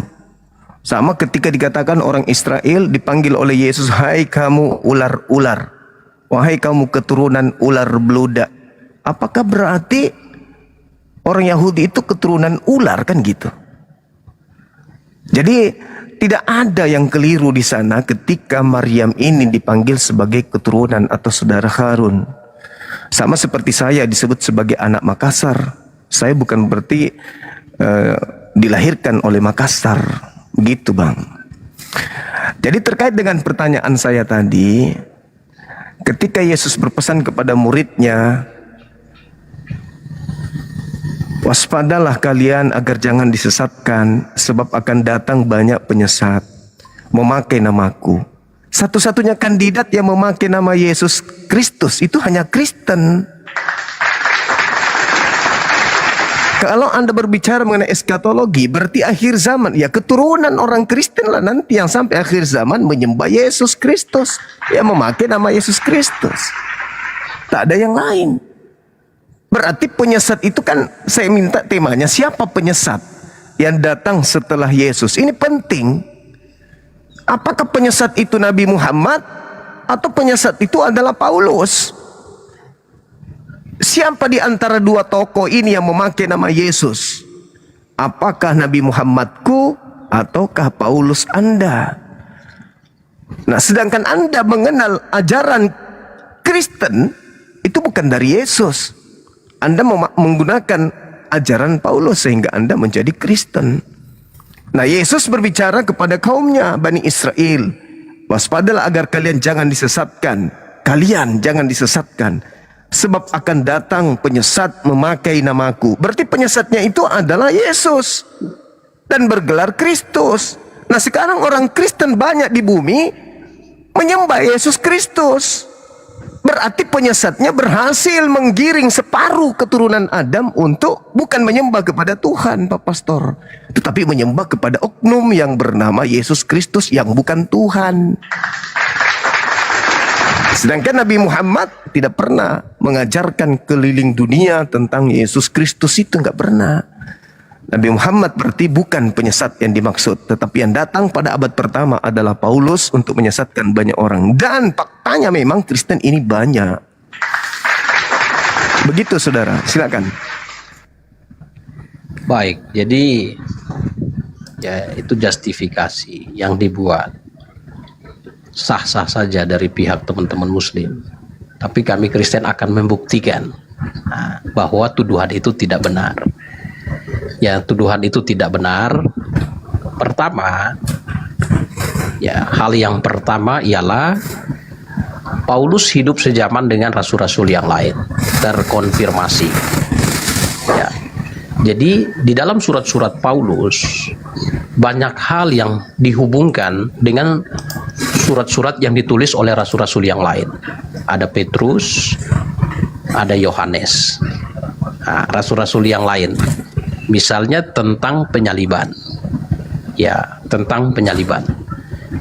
Matius menulis bagaimana Yesus Kristus mengkisahkan atau menyampaikan pesan kepada murid-muridnya tentang bagaimana dia akan disalibkan. Matius mencatat dengan jelas. Lalu terkonfirmasi juga dengan apa yang tertulis dalam surat-surat Paulus. Lalu terkonfirmasi juga ya apa yang ditulis di dalam surat Yohanes, Injil Yohanes. Jadi ada hubungan, ya, hubungan yang harmonis. Jadi kalau dikatakan bahwa Paulus itu membawa Kristen, Kristen yang mana dibawa oleh Paulus? Ya, karena kata Kristen itu sendiri merujuk pada murid Kristus. Yesus Kristus berkata, ikutlah aku. Ya, ikutlah aku akan menjadikan kamu penjala manusia. Itu pernyataan Yesus, dan rasul-rasul mengikut Yesus. Rasul-rasul mengikut Yesus bersama-sama dengan Yesus selama 3,5 tahun. Selama 3,5 tahun, rasul-rasul itu pun pikirannya hampir sama dengan teman-teman Muslim. Yaitu mereka lihat, ini Yesus manusia, tapi Yesus menyatakan dirinya Tuhan, menyatakan diri anak Allah. Selama 3,5 tahun mereka bergulat dengan pergumulan itu, sehingga ada di antara mereka yang sampai Yesus disalibkan, dikuburkan dan bangkit, ada yang masih ragu. Salah satunya Thomas. Thomas masih ragu. Petrus sempat menyangkal Yesus. Tapi di dalam Injil Lukas pasal 22, Yesus telah menjelaskan bahwa mengingatkan kepada Petrus, ya, aku telah berdoa supaya imanmu jangan gugur. Nah, apabila engkau sudah kuat, engkau juga berdoa untuk saudara-saudaramu. Jadi akhirnya Petrus sadar, ya, dia pernah ya menyangkal Yesus, tapi kemudian dia sadar, lalu dia menguatkan saudara-saudara yang lain. Itu. Jadi konfirmasinya gini, kami punya data historis yang sangat kuat bahwa apa yang diajarkan Paulus itu tidak terpisah dari apa yang diajarkan oleh Yesus Kristus. Nah, sedangkan mengenai rasul ya yang lain, ya rasul yang lain, nah, ya rasul yang lain, teman-teman Muslim punya Nabi Muhammad. Ya, kalau di dalam Alkitab kami menjelaskan bahwa ya syarat menjadi rasul, syarat secara lahiriah. Pertama, dia harus dibaptis dengan baptisan Yohanes. Yang kedua, dia harus hidup sejaman dengan Yesus Kristus. Di dalam Kisah Para Rasul pasal 1 ayat 21-22 menjelaskan syarat itu. Ya. Nah, rasul yang terakhir wafat itu Rasul Yohanes bagi iman Kristen. Sesudah itu, ya, kalau ada rasul-rasul yang ada orang yang mengaku dirinya rasul atau nabi, berarti itu rasul atau nabi palsu menurut kekristenan. Begitu. Oke. Nah, saya mau konfirmasi lagi. Mungkin Bang Juma boleh baca kembali ya. Boleh baca kembali di surah Maryam 28. Ini kan kalimatnya gini. Ini Maryam 28 nih. Wahai saudara perempuan Harun, Miriam, ayahmu bukan seorang yang buruk perangi dan ibumu bukan seorang perempuan pezina. Maka dia menunjuk kepada anaknya. Mereka berkata, bagaimana kami akan berbicara dengan anak kecil yang masih dalam ayunan? Nah, jadi yang saya tanyakan itu dari penjelasan Maryam 28 ini, ya kalau dilihat dari apa yang Bang Juma jelaskan, itu bicara masa. Nah, coba mungkin dijelaskan bahasa Arabnya di Maryam 28 ini sehingga tafsirannya demikian. Ya, karena ini ada tokoh yang sama, ada nama Harun, ada nama Maryam. Nah, jadi Harun, Miriam, lalu ada Amran. Bapaknya itu Imron. Nah, sedangkan di Alkitab itu Amran. Lalu ada Harun. Harun. Maryam, Miriam. Dan mereka suku Lewi, orang Yahudi. Makanya saya bilang, apakah teman-teman Muslim sudah melakukan konfirmasi kepada orang Yahudi bahwa saudara perempuan Harun yang namanya Miriam itu punya anak yang namanya Isa? Nah, itu silakan. Iya, Bung, Anda hanya mencocokkan. Jadi Harun dan Maryam itu bukan saudara kandung. Di dalam Al-Quran juga diterangkan bagi kami umat Islam. Al-Quran surah Al-Hujurat ayat 10. Innamal mu'minuna ikhwah. Kami orang mukmin itu, orang-orang beriman itu bersaudara. Jadi kalau dikatakan di dalam kitab yang Anda bawa itu, ya ukhta Harun, ya itu hanya menjelaskan orang-orang Yahudi pada masa itu menuduh kemudian Maryam yang keturunan orang baik-baik, keturunan Harun, itu melakukan persinahan.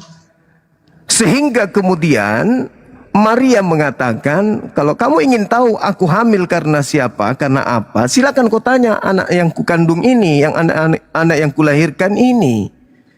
Maka kemudian anak itu berbicara, ini Abdullah atani alkitab wa ja'alani nabiyan. Itu satu. Yang kedua, Al-Quran itu datang bukan untuk menjelaskan kemudian tentang profil seseorang. Al-Quran tidak berbicara mengenai silsilah. Al-Quran tidak berbicara mengenai karakter atau berbicara mengenai keturunan atau nazab seseorang, itu enggak. Al-Quran hanya mematahkan tuduhan orang-orang Yahudi sebagai bagaimana mereka menuduh bahwa Maryam ini adalah sebagai pesina. Itu aja. Tidak ada berbicara tentang silsilah, karena kalau kita berbicara tentang silsilah di Bible itu silsilahnya paling kacau. Bahkan kalau kita tanya Harun siapa Paulus silsilahnya di mana, itu nggak akan pernah Anda bisa jawab yang seperti itu.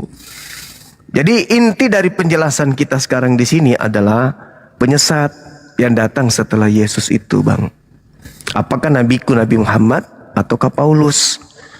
Sedangkan terindikasi kuat bahwasanya Yesus menjelaskan dengan akurat kepada orang-orang Yahudi, penyesat itu memakai namaku dan berkata akulah Kristus, mereka akan menyesatkan banyak orang. Kan di dunia ini yang menggunakan nama Yesus Kristus untuk mengajak orang banyak masuk ke agamanya kan cuman Kristen. Jadi kandidatnya siapa selain Kristen? Penyesat ini siapa? Tak ada yang lain, bukan? Kalau Anda mengatakan Petrus, Yesus, murid-murid lain mengajarkan kekristenan, ya justru itu menjawab. Berarti yang dimaksud Yesus di sini sudah digenapi. Orang banyak yang menyesatkan itu adalah Kristen. Kan begitu, Bang. Kalau bukan Kristen lalu siapa lagi coba? Ada nggak kandidat lain yang memakai nama Yesus Kristus untuk mengajak orang lain berbondong-bondong masuk kepada kelompok mereka? Kan tidak ada. Kalau Anda berbicara eskatologi, nanti di akhir zaman, lalu siapa yang di akhir zaman nanti keturunannya mengajarkan menyembah kepada Yesus, memakai nama Yesus? Kan Kristen juga ya kan? Jadi zaman awal, zaman pertengahan, zaman akhir, semuanya Kristen. Gak ada yang lain? Ada nggak yang lain, Bang? Yang memakai nama Yesus Kristus. Bahkan nama Kristen itu sudah melekatkan Kristus pada diri kalian. Kristen, pengikut Kristus, memakai nama Kristus. Kan kalian. Tak ada yang lain. Buddha enggak, Hindu enggak, apalagi Islam, ateis juga enggak. Satu-satunya ya Kristen. Kristen itu pengikut Kristus. Memakai namaku. Kristen mengaku sebagai pengikut Kristus, berarti memakai nama Kristus. Ya Kristen lah itu. Jadi harusnya Anda berjaga-jaga nih dari sekarang. Ini kenapa ini? Kok bisa ya kenanya kepada kami? Ya siapa lagi coba? Siapa lagi yang kena daripada penubuatan Yesus itu? Waspadalah agar kalian jangan disesatkan, sebab akan datang banyak penyesat. Kristen itu banyak atau sedikit? Banyak. Tergenapi kan tergenapi. Memakai namaku. Nah, Kristen masuk. Orang saya nih, kalau saya mau dibaptis, saya dibaptis dalam nama siapa? Dalam nama Yesus.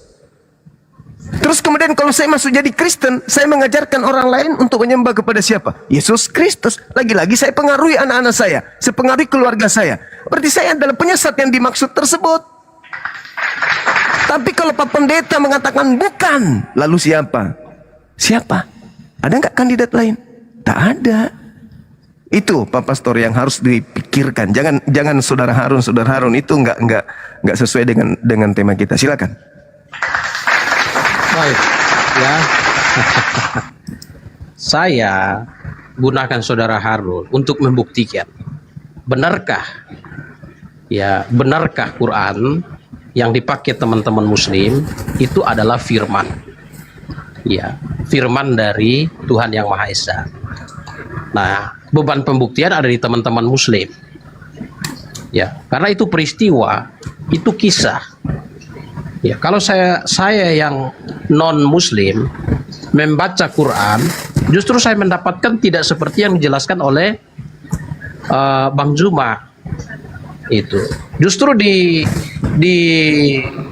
dalam surat Maryam 20 sampai 27, Maryam 28, 53, Ali Imran 35, 36 itu jelas.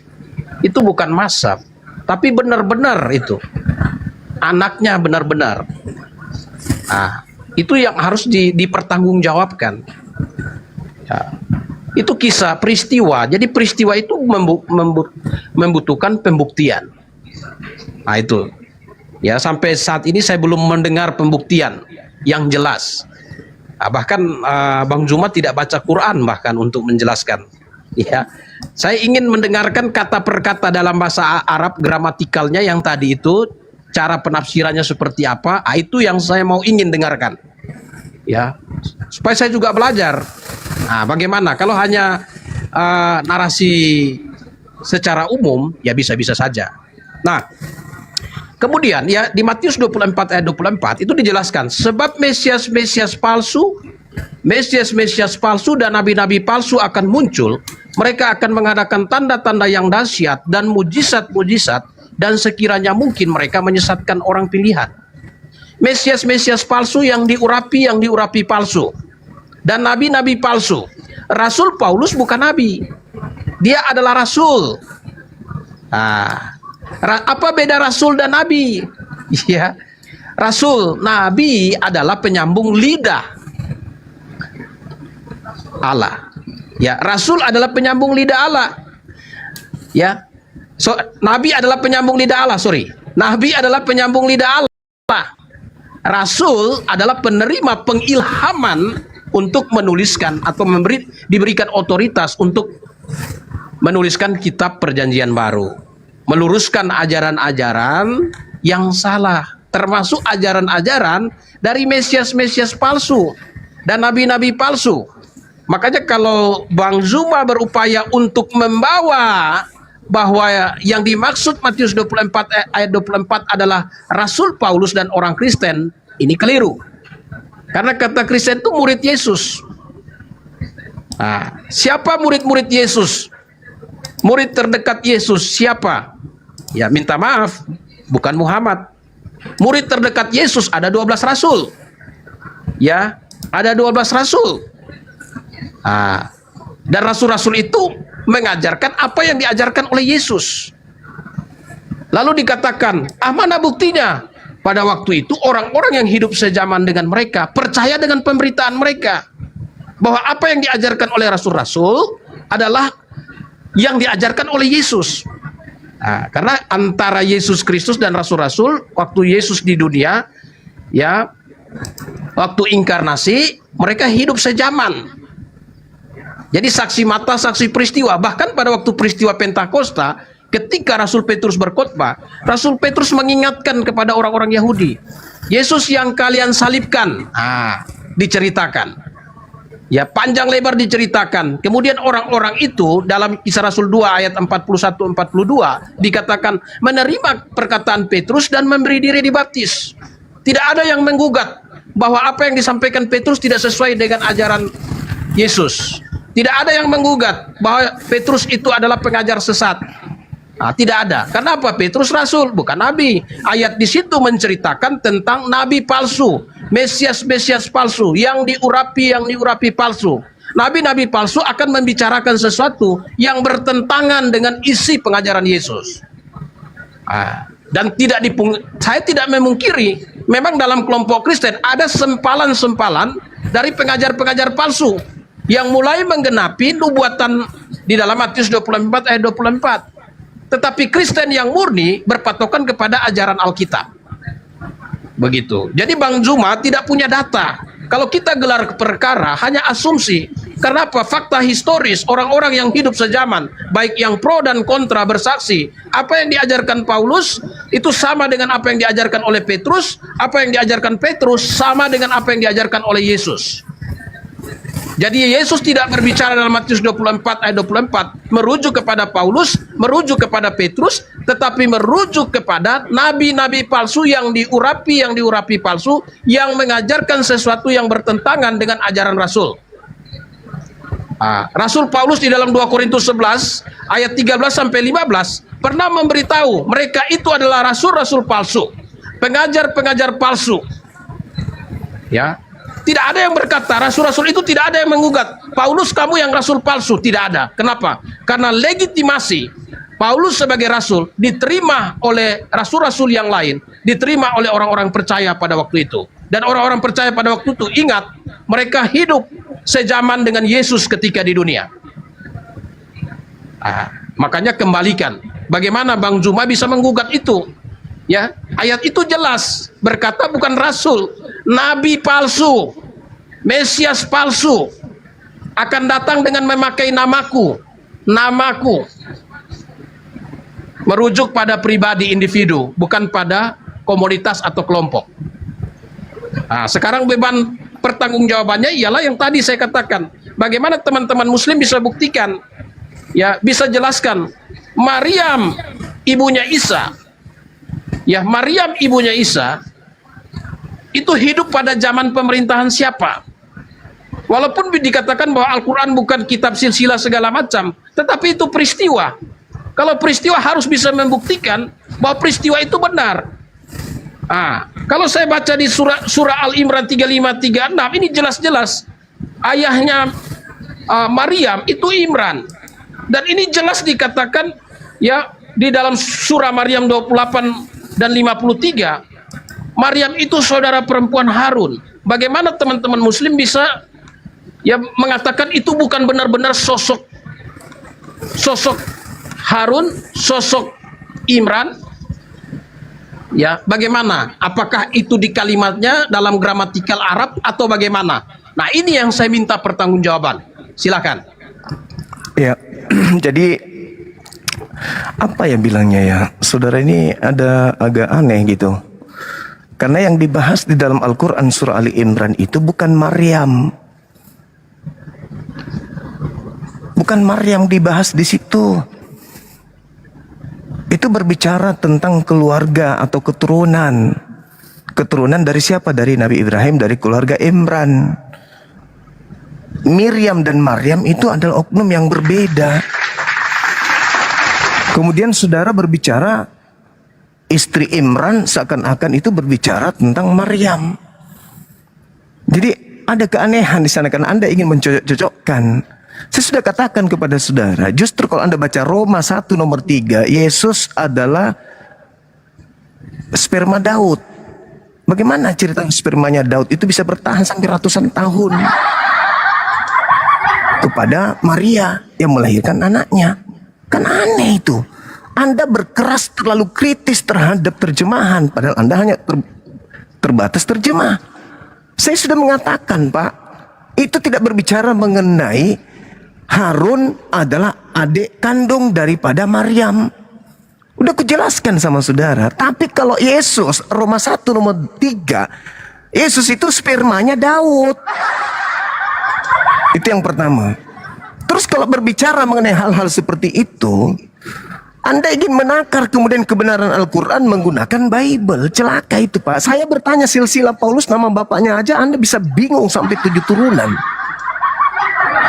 Kemudian ada satu hal yang menarik yang ingin saya pertanyakan kepada saudara.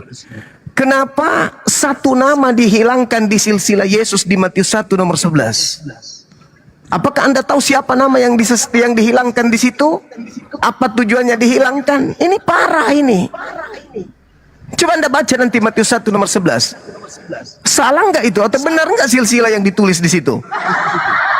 Itu errornya minta ampun itu silsilah. Ngarang itu silsilah yang ditulis di sana.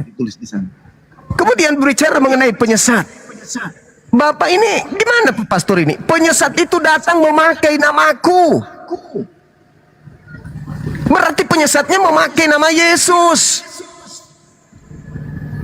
Yang mana Anda katakan oknum? Yang keluar dari kubur memakai nama siapa? Nama Yesus. Yang datang kepada Paulus memakai nama siapa? Nama Yesus. Yang datang di Pulau Patmos memakai nama siapa? Nama Yesus. Yang datang kepada orang-orang yang murtad memakai nama siapa? Nama Yesus. Berarti penyesatnya datang memakai nama Yesus. Entah itu yang keluar dari kubur, entah itu yang keluar dari tubuh daripada Yudas dan seterusnya. Itu fakta, itu real. Sekarang jadi permasalahan, berhasil tidak iblis memakai nama Yesus menyesatkan banyak orang. Itu loh. Ini yang sedang kita bahas ini penyesatnya. Bukan masalah silsilah. Penyesatnya, Pak. Kalau Anda ingin berbicara mengenai silsilah, ya mohon maaf. Coba terangkan kepada saya silsilah Paulus. Supaya saya tahu ini orang siapa kok bisa rubah firman Tuhan, kok jadi yang tadinya firman Tuhan menyelamatkan kok sekarang firman Tuhan jadi sampah. Yesus mengatakan barang siapa yang meniadakan hukum Taurat meskipun yang paling terkecil dia menempati tempat terhina. Barang siapa yang tidak menghilangkan bahkan mengajarkan kepada orang lain segala perintah yang ada dalam hukum Taurat, maka dia akan menempati tempat tertinggi. Itu kata Yesus. Paulus mengatakan apa? Jika kau mengharapkan ada kebenaran dalam hukum Taurat, maka sia-sialah kematian Kristus. Loh, berarti tidak ada kebenaran. Galatia 2 nomor 16, sebab tidak ada orang yang dibenarkan karena melakukan hukum Taurat. Kata Paulus, kata Yesus, orang menempati tempat tertinggi di dalam kerajaan langit karena menjalankan hukum Taurat. Paulus mengatakan tidak ada. Tidak ada orang dibenarkan karena melakukan hukum Taurat. Kata Yesus, orang akan menempati tempat tertinggi kalau dia melakukan hukum Taurat. Paulus mengatakan tidak ada, itu pertentangan. Jangan pura-pura nggak tahu itu. Sekarang yang jadi permasalahan adalah, berhasil tidak iblis memakai nama Yesus untuk menyesatkan banyak orang? Berhasil. Apa nama kelompok orang yang memakai nama Yesus Kristus itu? Hindu, Buddha, Islam, Kristen. Gitu loh Pak Pastor. Itu PR besar buat kalian. Silakan.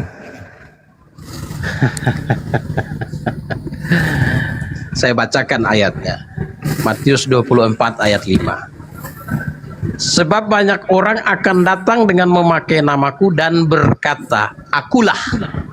Nah, berarti merujuk pada individu. Akulah Mesias. Dan mereka menyesatkan banyak orang.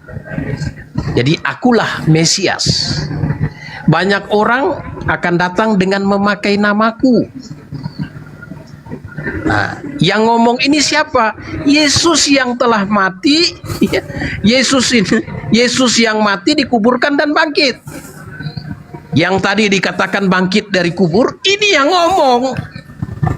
Memperingatkan rasul-rasul yang lain. Gitu. Ini logika sederhana di dalam menalar. Salah Pak Pastor, sorry, saya instruksi. Yang ngomong bahwa memakai nama aku itu bukan yang keluar dari kubur. Jangan Anda nipu, nggak bagus. Sebentar. Ini jelas ini, ya, ketika Yesus di Bukit Zaitun. Ketika Yesus sedang duduk di Bukit Zaitun. Itu belum ada penyaliban itu. Datanglah murid-muridnya kepadanya dan bercakap-cakap sendiri dengan dia, dan mereka katakan kepada kami, bila mana itu terjadi dan apa itu tanda belum kedatanganmu dan tanda kesudahan dunia. Itu belum penyaliban. Jawab Yesus kepada mereka, waspadalah supaya jangan ada orang yang menyesatkan. Sebab banyak orang akan datang dengan memakai namaku. Termasuk yang keluar dari kubur. Nah, yang memakai namaku ini siapa? Yang keluar dari kubur memakai nama siapa? Yang ini siapa? Yang keluar dari kubur memakai nama siapa, Bang? Saya kasih tahu. Yang tahu benar-benar. Sebentar. Yang betul-betul paham, yang ngomong itu siapa dan merujuk kepada siapa objeknya, itu adalah rasul. Enggak, yang keluar dari kubur ini memakai nama siapa? Rasul bersaksi bahwa Yesus yang ngomong di Matius 24 ini, dialah yang disalibkan, dialah yang mati dan kemudian kubur, bangkit dari kubur. Yesus itu Pak Pastor, sorry. Yesus itu mengatakan diri. Yesus mengatakan dia tidak akan disalib. Siapa yang katakan? Yesus. Saya bacakan. Matius, Yesus sendiri yang mengatakan itu. Oke, saya buktikan bahwa ini salah. Matius 16. Saya bacakan. Yesus yang mengatakan aku tidak akan mati. Oke, saya bacakan. Matius 16 ayat 21 sampai 23. Ya. Endingnya di 23, silakan. Saya bacakan. Sejak waktu itu Yesus mulai menyatakan kepada murid-muridnya bahwa ia harus pergi ke Yerusalem, menanggung banyak penderitaan dari pihak tua-tua, imam-imam kepala, dan ahli-ahli Taurat, lalu dibunuh dan dibangkitkan pada hari ketiga. Yesus yang ngomong. Bukan Yesus itu. Lah, itu pengantar Matius. Bagaimana itu pengantar? penulis Matius. Bagaimana Yesus, baru Yesus yang ngomong. Tetapi Petrus menarik Yesus ke samping dan menegur dia, katanya, Tuhan, kiranya Allah menjauhkan hal itu. Sekali-kali tak akan menimpa engkau. Maka Yesus berpaling dan berkata kepada Petrus, enyahlah iblis, engkau suatu batu sandungan bagiku. Sebab engkau bukan memikirkan apa yang dipikirkan Allah, melainkan apa yang dipikirkan manusia. Yang menolak penyaliban Yesus itu berasal dari iblis. Ini pernyataan Yesus. Oh, salah. Dengar. Ada dua ayat. Yang berpikir, dengar Bang. Yang berpikir Yesus akan disalib itu yang iblis. Nah, ini Yesus sendiri yang mengatakan. Iya. Yang berpikir Yesus akan disalib itu iblis. Makanya Yesus mengatakan, enyala iblis. Kau hanya memikirkan apa yang dipikirkan manusia. Kau tidak memikirkan apa yang dipikirkan oleh Tuhan. Apa yang dipikirkan Tuhan untuk orang benar? Nah, yang dipikirkan manusia apa? Ini benih. Maka Yesus berpaling dan berkata kepada Petrus. Nah, apa yang dikatakan Petrus? Petrus menolak supaya Yesus jangan disalibkan. Karena Petrus berpikir dia akan disalib kalau dia pergi di sana. Bukan. Betul? Nah, di ayat 20. Oke, di ayat 22. Ini perkataan Petrus. Tetapi Petrus menarik Yesus ke samping dan menegur dia. Supaya Yesus tidak dibunuh. Kiranya Allah menjauhkan hal itu. Itu buktinya. Hal itu sekali-kali tak akan menimpa engkau. Hal apa? Hal apa yang disampaikan Yesus? Karena karena Petrus berpikir Yesus akan disalib, betul? Tidak, terbalik. Terus kenapa dia menarik? Kenapa dia berupaya untuk menolong Yesus? Yang Yesus? disampaikan Yesus. Kenapa Petrus menarik Yesus? Kenapa Petrus menarik Yesus? Oke, Matius 16 ayat 21 katakan gini. Pahami narasinya. Ya, itu pengarang yang nulis, bukan Yesus. Sejak waktu itu, Yesus mulai menyatakan kepada murid-muridnya. Yesus mulai menyatakan kepada murid-muridnya bahwa ia harus pergi ke Yerusalem dan menanggung banyak penderitaan dari pihak tua-tua, imam-imam kepala, dan ahli-ahli Taurat, lalu dibunuh dan dibangkitkan pada hari ketiga. Tetapi Petrus menarik. Menarik Kenapa Yesus dia ke samping dan menegur dia. Katanya, Kenapa dia? Tuhan, apa yang ada? Kiranya Allah menjauhkan hal itu. Hal apa? Hal yang disampaikan oleh Yesus. Iya. Kenapa dia harus?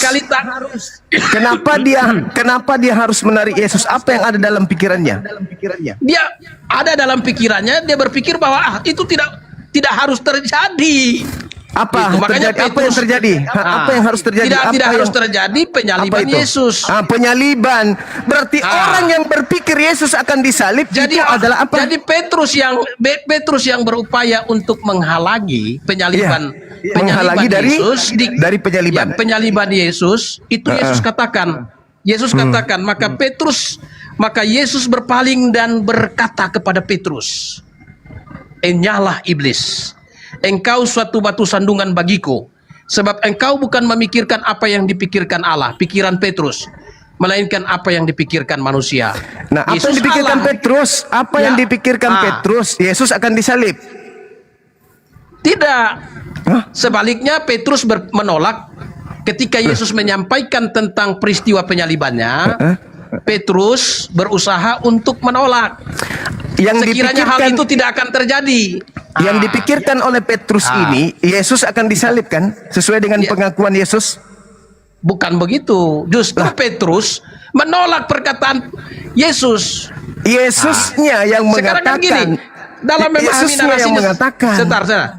Makanya supaya jangan salah paham, coba lihat narasinya. Dengarkan baik-baik narasinya. Sejak waktu itu, Yesus mulai menyatakan kepada murid-muridnya bahwa ia harus pergi ke Yerusalem, menanggung banyak penderitaan dari pihak tua-tua, imam-imam kepala, dan ahli-ahli Taurat, lalu dibunuh dan dibangkitkan pada hari ketiga. Ini yang disampaikan oleh Yesus. Yesus bisa dibunuh nggak, Bang? Itu dulu. Yesus bisa dibunuh nggak? Sebentar, jangan ke situ dulu. Kita selesaikan narasi ini. Tetapi Petrus menarik Yesus. Nah, itu tema lain. Tetapi Petrus menarik Yesus ke samping dan menegur dia. Karena katanya, menegur siapa? Petrus menegur siapa? Menegur Yesus. Karena Petrus berpikir Yesus akan disalib.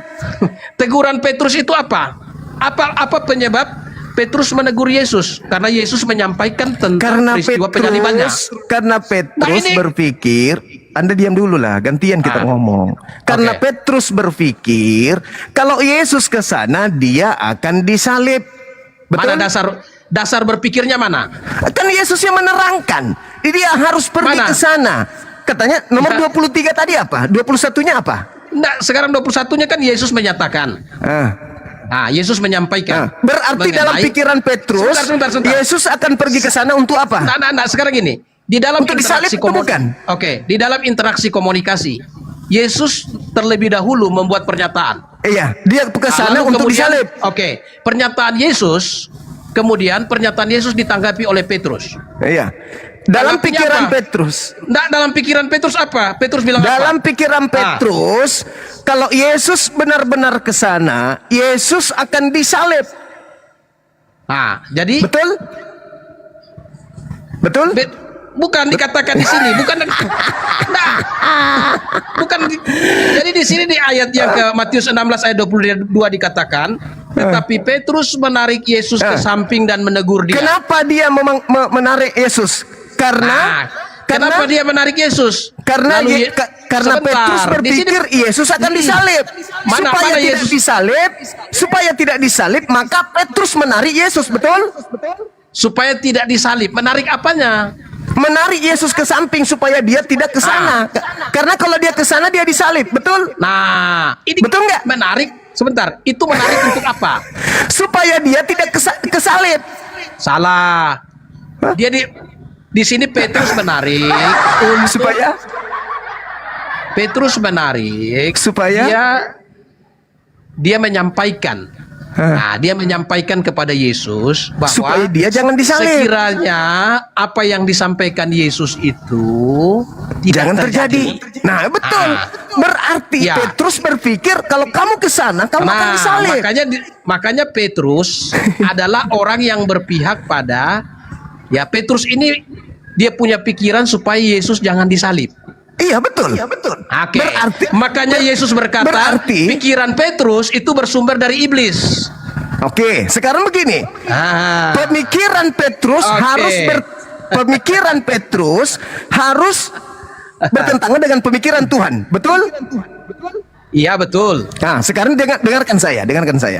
Ketika Petrus menarik Yesus, yang ada dalam pikiran Petrus adalah kalau kamu ke sana, kamu akan disalib. Oke. Pemikiran Tuhan, apakah Yesus akan disalib? Bukan apakah Yesus akan disalib. Yesus menyatakan, bukan berpikir lagi. Ini pemikiran, makanya Yesus mengatakan dia menyatakan di ayat 21 gini. Dengar dulu, di ayat 21 Yesus sudah menyatakan. Dengarkan dulu, berpikir Pak lagi, Pastor. Yesus sudah menyatakan. Dengarkan dulu. Oke, saya dengarkan. Kemudian Yesus mengatakan, "Nyala iblis.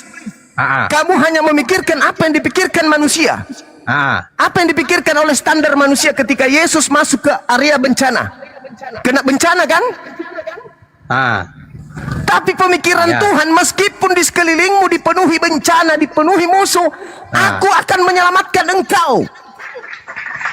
Meskipun di kiri kananmu itu ada musuhmu, aku akan menyelamatkan engkau. Sekarang gini, Petrus kan Tuhan, Yesus dengarkan berdoa. saya.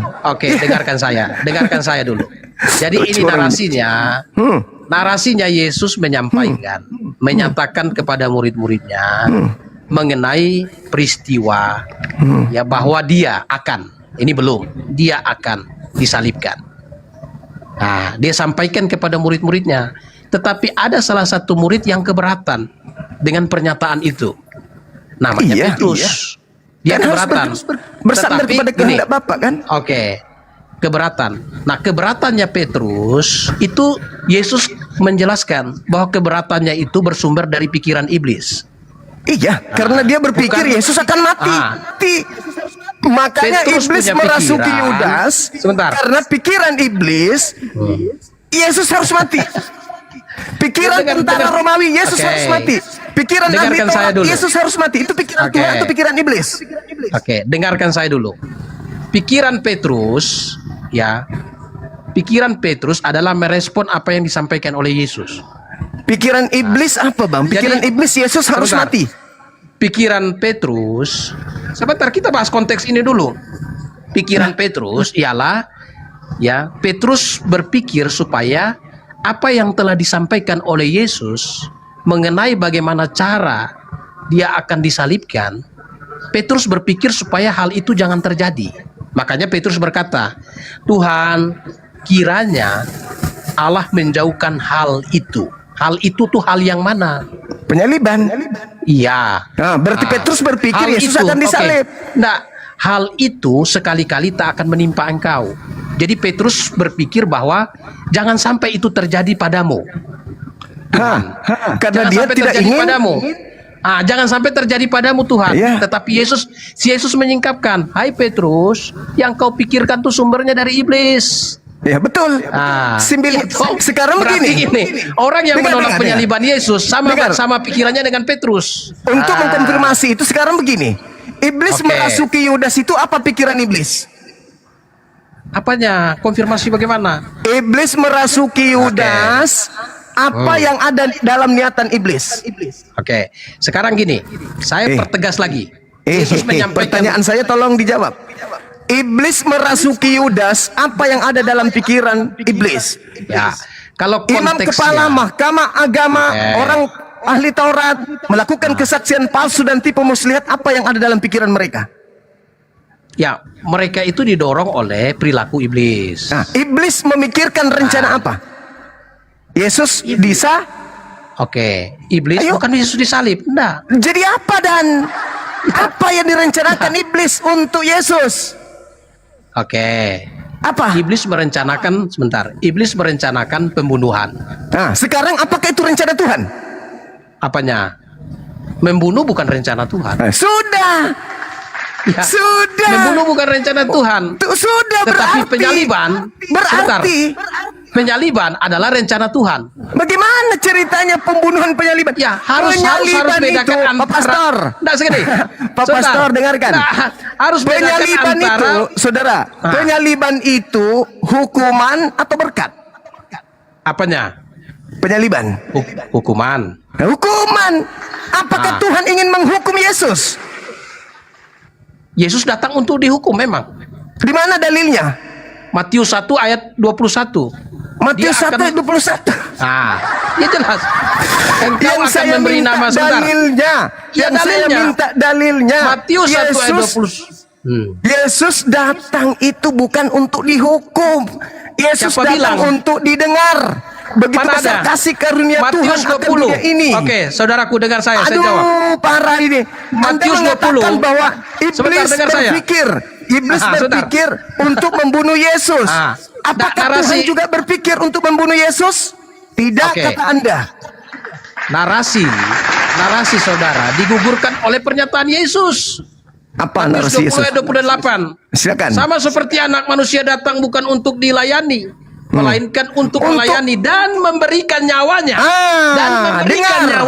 Dengarkan. Untuk menjadi tebusan bagi semua. Dengar, bagus. Orang. Anda diam. Saya jelaskan pernyataan Yesus itu. Anda diam. Orang-orang Yahudi, orang-orang Farisi ingin membunuh Yesus. Apa alasannya? Sebentar. Alasannya? Berhasil mereka membunuh Yesus. Tunggu. Apa alasannya? Saudara jawab saya. Berhasil mereka membunuh Yesus. Penjelasan saya. Oke, silakan. Orang-orang Yahudi mengatakan kalau kita biarkan Yesus seorang diri, kalau kita biarkan Yesus melakukan hal ini, maka seluruh bangsa kita akan dirampas oleh Romawi. Betul? Di mana ayatnya? Nah, ini pastor harus belajar. Yohanes 11 nomor 37 Anda baca sampai kepada nomor 45 sampai nomor 57. 37. Sorry. 45 sampai 57 Anda baca. 45. Ya, Yohanes 11. Orang di antara Yahudi yang datang. Yohanes 11 toh? Yes. Ayat berapa? 45. Anda baca 45. Ya, banyak di antara orang-orang Yahudi yang datang melawat Maria dan yang menyaksikan sendiri apa yang telah dibuat Yesus, percaya kepadanya. Iya. Oke, 45. Tetapi ada orang yang pergi kepada orang-orang Farisi dan menceritakan kepada mereka apa yang telah dibuat Yesus itu. Lalu imam-imam kepala dan orang-orang Farisi memanggil mahkamah agama untuk berkumpul dan mereka berkata, apa yang harus kita perbuat sebab orang ini membuat banyak mujizat. Lalu terus apabila kita biarkan dia, maka semua orang yang percaya kepadanya dan orang-orang Roma akan datang merampas tempat suci kita serta bangsa kita. Nah, itu. Apa maksudnya? Maksudnya gimana? Yesus kalau semakin banyak bermujizat akan semakin banyak orang percaya kepadanya, dan orang-orang Romawi sang penjajah penguasa kala itu akan datang merampas mereka, merampas tempat suci mereka, merampas bangsa mereka. Maka demi supaya itu tidak terjadi, Yesus berdoa kepada Tuhannya, Bapak, sekiranya mungkin, sekiranya mungkin cawan ini, sekiranya mungkin cawan ini biarlah berlalu, tapi bukan atas kehendakku, tapi atas kehendakmu. Maka seorang malaikat datang memberikan kekuatan kepada Yesus. Maka ketika Anda mengatakan merelakan dirinya untuk banyak orang, menebus banyak orang, itulah yang dimaksud. Dia rela terangkat ke langit demi untuk menyelamatkan orang-orang Yahudi tidak dirampas oleh bangsa Romawi, bukan digerek, tapi diangkat ke langit. Itu maksudnya dalil itu. Satu pertanyaan saya. Silakan. Ya, dari yang ayat yang saudara sampaikan tadi, bahwa orang Romawi akan merampas tempat sucinya orang Yahudi. Dan bangsa mereka. Berhasil tidak orang Romawi meruntuhkan bait tidak Allah? Berhasil karena Yesus terangkat ke langit. Tahun 70 Jenderal Titus. Ini Baca bercerita sejarah. tentang masa Yesus, Cak Ayu. Ini berbicara mengenai tahun bangsa 70. Yesus. Saya Yesus ceritakan. masih ada nggak di situ? Nah, tahun 70. Yesus masih ada nggak? Iya. Tahun 70 Yesus sudah naik ke masih surga. ada. Ya, iya, itu makanya. Tetapi kan saya itu tadi makanya tanya, yang saya maksud. pertanyaan saya tadi berhasil atau tidak? Pada saat itu tidak. Nah, lalu Yesus terangkat ke langit, merelakan dirinya terangkat ke langit. Oke, berhasil demi tidak? untuk supaya murid-muridnya kemudian sebentar, tidak berhasil dirampas tidak? pada saat itu. Oke, orang Romawi pada saat berhasil itu tidak meruntuhkan? berhasil. Kenapa? Pada saat Karena kapan? Dengar, orang-orang Yahudi berusaha melenyapkan Yesus, betul? Dengar dulu. Bait Allah Orang-orang sebentar. Yahudi, dengar. Kalau bicara masa, sebentar. Orang-orang Kalau bicara Yahudi masa, berupaya membunuh Yesus, betul? Berhasil? Tidak berhasil. Mantap. Tidak berhasil. Berarti Lalu tidak yang berhasil. keluar dari kubur siapa? Berarti apa? Rencana iblis berhasil atau gagal? Gagal. Mantap. Sekarang yang keluar dari kubur siapa? Apa? Siapa yang keluar dari kubur? Nah, orang-orang Yahudi. Siapa yang keluar dari kubur? Benar. Dengarkan Siapa saya. yang keluar dari kubur? Oke. Dengarkan saya supaya saya jawab Siapa saudara. yang keluar dari kubur? Kan iblis Yesus tidak berhasil. Kristus. Iblis Yesus tidak berhasil. Kristus. Berarti berhasil Ya, oke. iblis. Nah, dengarkan saya jelaskan. Berarti berhasil iblis kalau Oke. Yesus yang keluar dari kubur ketepak. Oke, dengar.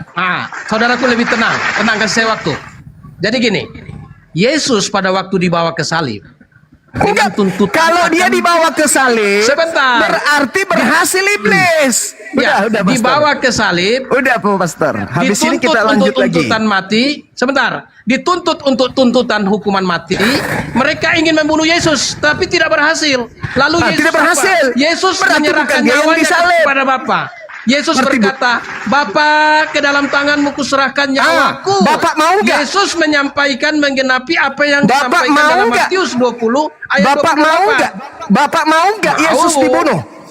Ya mau. Mana dalilnya? Penyaliban itu. Mana Ya, dalilnya? Yesus berkata. Mana Matius dalilnya? 20 ayat 28. Mana dalilnya? Matius 20 ayat 28 katakan. Jelas-jelas sama Bapak seperti mengutus anak malaikat. manusia datang. Apa fungsi bukan malaikat untuk diutus oleh Bapak? dilayani, melainkan untuk memberikan nyawanya bagi tebusan bagi semua orang. Ya iya, itu dia makanya terangkat Ya. ke langit. Makanya dia Mana terangkat ke terangkat? langit. Nyawanya sebagai tebusan. supaya murid-muridnya Hei, itu, nyawanya supaya sebagai murid-muridnya tebusan. itu kemudian Bagaimana tidak saudara diambil katakan? bangsanya. Pada Bagaimana saat itu. cara menyerahkan nyawa untuk sebagai tebusan? Cara Dia menyerahkan diangkat. nyawa sebagai Makanya tebusan. makanya Kalau malaikat diangkat turun. tidak menyerahkan nyawanya. Malaikat Bagaimana? turun ke bumi. Malaikat turun Bagaimana? ke bumi memberikan kekuatan kepada Mana Yesus ada? untuk Tidak ada apa? itu. Tidak ada. Tanya dulu. Ya. Malaikat Nah. turun ke bumi memberikan kekuatan kepada Yesus untuk apa? Malaikat untuk terangkat turun ke ke langit bumi. atau untuk terangkat di salib? Nah, Yesus itu peristiwa di Getsemani. Yesus Ya, berdoa peristiwa di kepada Getsemani. Tuhannya. Bagaimana? Bapak, sekiranya Mana? mungkin, bukan atas kehendakku, tapi atas kehendakmu. Nah, Yang malaikat turun. mengatakan Yesus Malaikat yang turun itu mengatakan apa? Yesus terangkat ke langit itu asumsi. Karena Malaikat turun. Tidak ada saksi Malaikat mata. turun. Tidak Malaikat turun ada untuk saksi apa? mata yang mengatakan Yesus pada waktu Malaikat turun diangkat untuk ke langit. apa? Kecuali Malaikat saksi turun dusta. untuk apa? Kecuali Malaikat saksi turun dusta yang untuk apa? bersaksi bahwa Yesus disalib diangkat ke langit itu saksi dusta. Yesus Saksi sendiri yang mata- mengatakan itu. Saksi Yesus mata yang mengatakan menceritakan- itu. Yesus yang mengatakan Saksi itu. mata menceritakan bahwa yang disalib Pastor, Yesus menyerahkan nyawanya. Pastor, Kemudian Yesus diturunkan sendiri yang disalib, mengatakan itu. Dikuburkan Pastor, dan hari Pastor, ketiga bangkit dari Pastor, waktu kematian. saya singkat, Pastor. Saya mau sholat Jumat. Saya Yesus. singkat.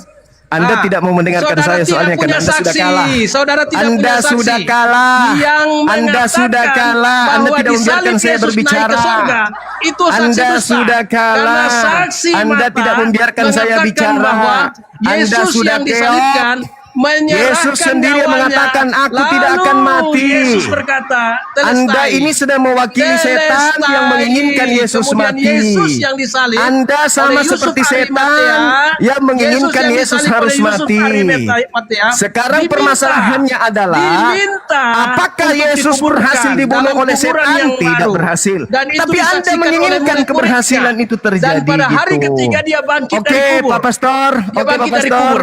Jadi Oke, yang Pak Pastor. mengatakan Yesus Saya akhiri disalib dulu. naik ke Saya mau surga, ibadah dulu. saya Jangan nyatakan saksi kesurupan. dusta.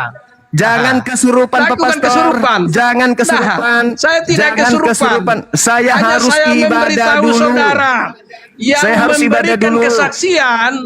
Saya harus ibadah dulu, Pak Pastor. Jangan kesurupan saya dulu. hargai. Satu Nanti hal, lain kali kita diskusi lagi. satu hal yang Anda harus tahu, batu sandungan itu tidak mati. Batu sandungan itu tetap hidup sampai hari ini. Ya. Siapa Oke. yang dimaksud batu sandungan oleh kalian? Sekarang yang dimaksud batu sandungan itu siapa menurut Pak Pastor? Yesus kan? Yesus. Ya Yesus. Nah, betul. Yesus itu batu sandungan yang dengan mulutnya sendiri tidak akan mati. Batu sandungan bagi mereka yang menolak dia sebagai juru selamat. Bukan ke situ, bukan ke situ. Ya, nah, bukan ke itu situ. satu batu sandungan Yesus bagi mereka itu yang menolak adalah dia sebagai batu juru penjuru. selamat. Mulai lagi dia, mulai lagi. Yesus itu batu penjuru yang tidak mati. Yang menolak Yesus sebagai yang menjadi batu sandungan. Apakah bagi Anda yang percaya menolak bahwa Yesus dengar? sebagai juru selamat? Apakah Anda Salah percaya satunya bahwa Yesus orang-orang itu batu Yahudi, penjuru? Kelompok Yahudi pada waktu itu menolak Apakah Yesus. Anda percaya bahwa Yesus itu batu penjuru? Percaya. Silakan Anda baca Mazmur 118 kalau begitu. Berani nggak? Mazmur 118. Iya. Mazmur itu nubuat. Iya betul, untuk Yesus. Silakan Anda baca. Berani nggak Bagaimana baca? Anda Berani? katakan untuk Yesus? Yesus mengatakan Lukas 24 nomor 44 harus digenapi semua yang tertulis tentang aku di dalam kitab Mazmur. Ya. Tepat. Yang tertulis yang mana? Ya, baca Mazmur 118. Nah sekarang gini, kan saudara bilang itu kan banyak. Baca. Yang tertulis tentang aku. Waktu saya artinya- masih ada 5 menit. Silakan Anda baca. Mazmur 118. Nah Silakan. sekarang gini, saya mau beritahu saudaraku. Mazmur 18 dengarkan. berani Anda baca? Oke, nanti saya bacakan. Silakan Saya akan sekarang. bacakan. Waktu saya sisa 5 cuman menit. Saya mau ibadah. Oke. Saya pakai Silakan 2 Anda menit baca. untuk dengarkan saya, saudaraku. Saya pakai 2 menit untuk dengarkan, saudaraku, yang memberikan kesaksian bahwa yang disalib itu adalah Yesus. Kemudian Yesus menyerahkan nyawanya. Lalu Pengarang-pengarang kitab Anda kan? Menyerahkan nyawanya, dia mati. Lalu kemudian dia dikuburkan, bangkit dari kubur hari ketiga. Itu saksi mata, saksi peristiwa. Iya, Yang mengatakan silakan aja, silakan. Nggak masalah yang itu. mengatakan Yesus yang disalib naik ke sorga itu saksi dusta, karena tidak ada saksi mata yang mengatakan demikian. Petrus yang mengatakan itu. Ya, Petrus saksi Dan mata. Yesus juga mengatakan itu. Di mana? Silakan Anda baca Mazmur 118 kalau Anda nggak Lah, kok percaya. Mazmur? Justru Yesus yang berkata. mengatakan. Saudara, Loh, Yesus, dengar. Ini Dengar perkataan Yesus. Dengar dulu. Yesus berkata dia akan Ya. pergi meninggalkan dunia berdasarkan kitab Mazmur atau berdasarkan kesaksian wartawan. Jawab. Apanya? Apanya? Kesaksian wartawan bagaimana? Apanya? Yang Anda katakan tadi banyak saksi-saksi. Iya. Apakah Yesus mengatakan aku akan pergi sesuai dengan kesaksian mereka atau aku pergi sesuai dengan Mazmur? Ayo. Yesus berkata dalam Lukas 24 ayat 44 Yesus berkata sesuai segala dengan sesuatu yang tertulis dalam kitab Mazmur harus digenapi kitab tentang aku, kan? nabi-nabi, Tergenapi tentang aku. kitab Taurat, kitab Mazmur, Tergenapi kitab tentang nabi-nabi. Menggenapi tentang aku. Bukan menggenapi sekarang tentang Anda baca aku. 118. Semua yang tertulis tentang aku. Sekarang Anda baca 118 dari Mazmur, berani nggak? Sekarang gini. Tidak berani dia. Bukan saya tidak berani. Oke, Pak Pastor, di dalam oke lah. Mazmur 118 Yesus nanti. berkata, aku tidak akan Tetapi mati. saya mau kasih tahu, tidak ada saksi mata. Yesus tidak yang butuh saksi. mengatakan Yesus tidak yang mengatakan disalib saksi. naik ke sorga. Yesus tidak pernah Tidak ada mengatakan saksi percayalah mata. kepada saksi. Yesus Tidak ada mengatakan saksi. bahwa harus tergenapi semua yang tertulis tentang salah. Yesus Matius di dalam 28 kitab ayat Mazmur 19 sampai 118. 20. Yesus suruh pergi bersaksi ke seluruh itu dunia. fakta real. Itu Matius fakta real. 28 ayat 19 Itu fakta sampai real. 20. Bahwasanya Yesus tidak pernah mengatakan kepergiannya berdasarkan dengan buku-buku itu, tapi berdasarkan kitab Matius Mazmur. 28 ayat 19 sampai 20 Yesus berpesan kepada berdasarkan murid-muridnya. Mazmur, bukan Pergilah berdasarkan jadikan Matius semua bangsa 28. muridku. Oke, saya kira selesai dulu Baptislah Pak mereka. Pastor. Silakan Anda belajar tentang PR yang saya kasih 118 dari Mazmur ini ya. Terima kasih Anda sudah Sekarang mengatakan bahwa yang menginginkan penyaliban, Saudara yang menginginkan pembunuhan adalah bahwa iblis. Yesus dinaikkan ke langit, Yang saya minta saksi menginginkan mata. pembunuhan, Namanya Anda tadi saksi sudah itu akui. adalah saksi mata. Anda Yang tadi sudah saksi mengakui bahwa peristiwa. yang menginginkan kematian terhadap Yesus adalah iblis. Mati nggak Yesus? Mati. Tidak ada. Berarti berhasil. Berhasil iblis Bukan membunuh menginginkan. Yesus. Iblis Oke. berniat untuk membunuh Yesus. Berhasil nggak?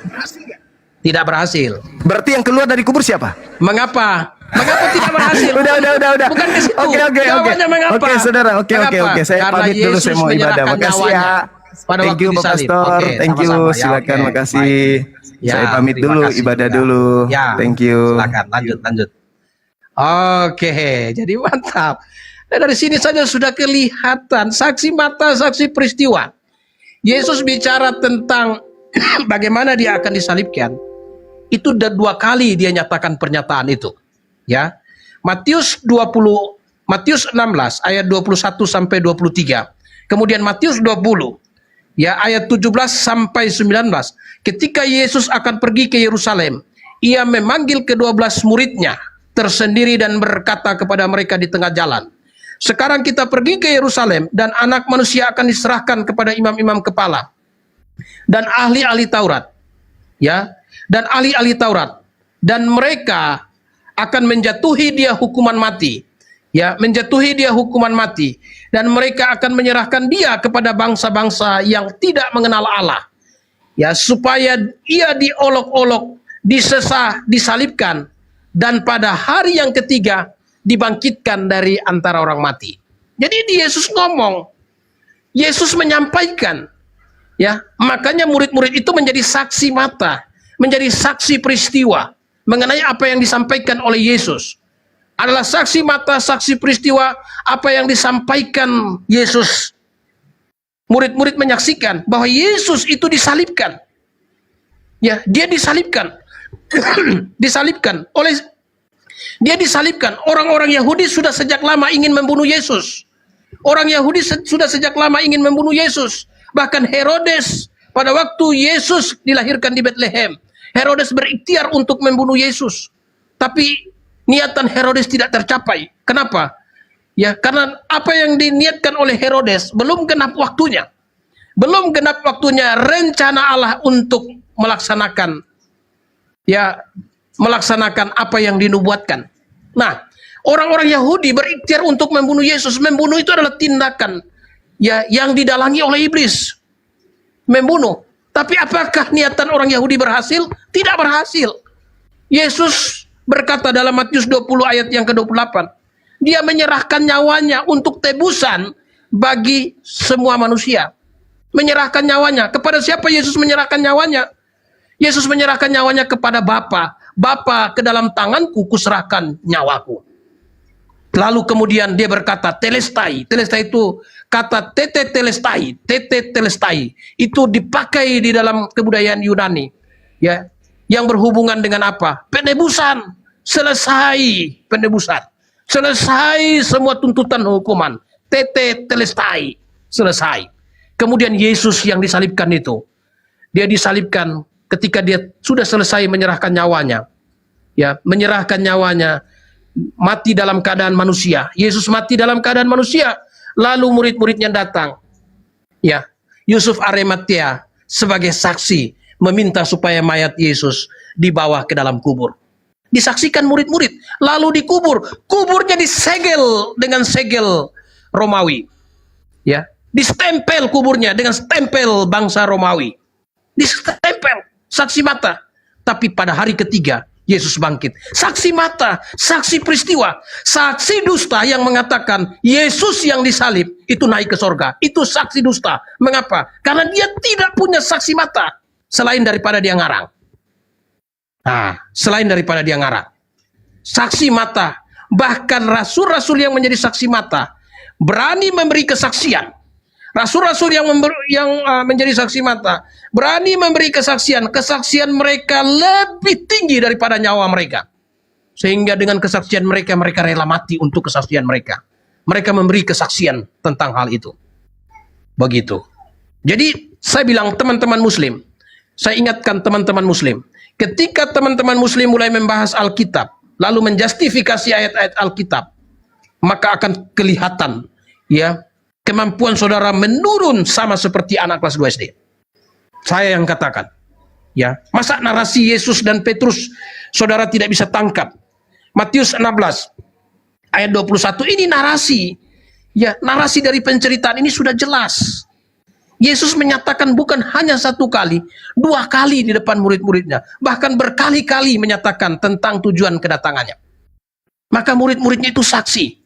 Saksi mata, saksi peristiwa. Yang menyaksikan bahwa Yesus itu dibawa ke salib. Yesus dituntut, kemudian dituntut. Ya, dituntut dengan tuntutan secara formal. Ya, dibawa ke dalam tuntutan hukum formal. Diperiksa tidak ada kesalahannya, oleh Herodes tidak ada kesalahannya, oleh Pilatus tidak ada kesalahannya. Akhirnya orang Yahudi minta, ya dengan mereka berkata, salibkan dia, biarlah darahnya ditanggungkan kepada anak cucu kami.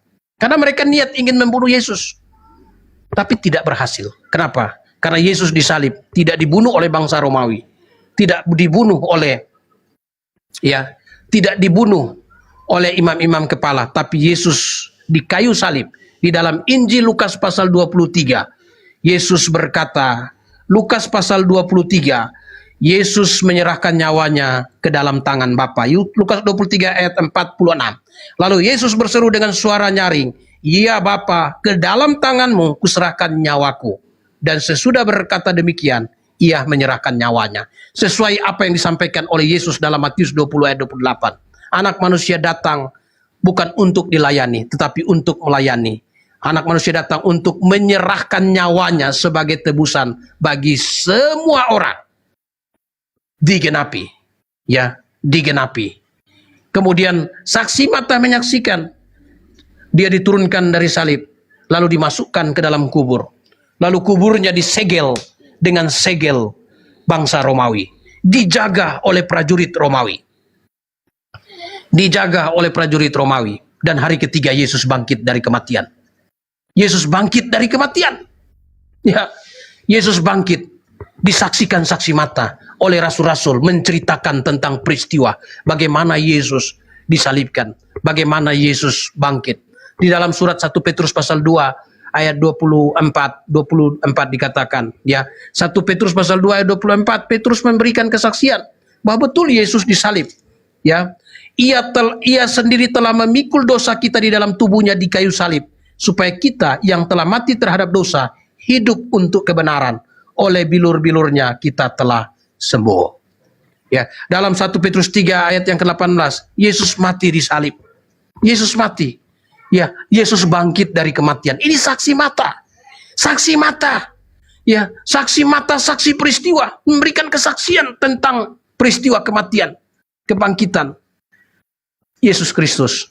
Yang saksi dusta adalah yang mengatakan Yesus itu naik ke sorga. Itu saksi dusta. Kenapa? Karena dia bukan saksi. Dia bukan saksi mata. Dia bukan saksi mata. Ya, itu saksi dusta. Dia bukan saksi mata, tapi dia hanya ngarang. Ya, dia hanya ngarang tentang penceritaan Yesus. Memang di abad pertama, akhir abad pertama, ada pengajaran yang seperti itu. Itu pengajaran Gnostic Docetism. Ya, itu yang ditulis di dalam surat 1 Yohanes 7. Tulis surat itu merujuk kepada kelompok Gnostik Docetisme, gitu. Yang ngarang itu yang mengatakan Yesus yang disalib itu langsung diangkat ke sorga. Itu ngarang. Kenapa? Dia bukan saksi mata. Ya, karena saksi mata mengatakan Yesus yang disalib lalu diturunkan, dibawa ke kubur, dan hari ketiga bangkit dari kematian. Itu saksi mata. Ya, saksi mata. Saudara punya saksi mata? Tidak ada, kecuali saksi dusta. Nah, ingat baik-baik ini. Ya, kalau kita bicara tentang peristiwa, kita harus mampu membuktikan peristiwa itu. Ya, untuk melakukan pembuktian suatu peristiwa melibatkan dua alat bukti utama. Ya, yaitu bukti objektif dan bukti subjektif. Ya, bukti objektif dan bukti subjektif. Dan semua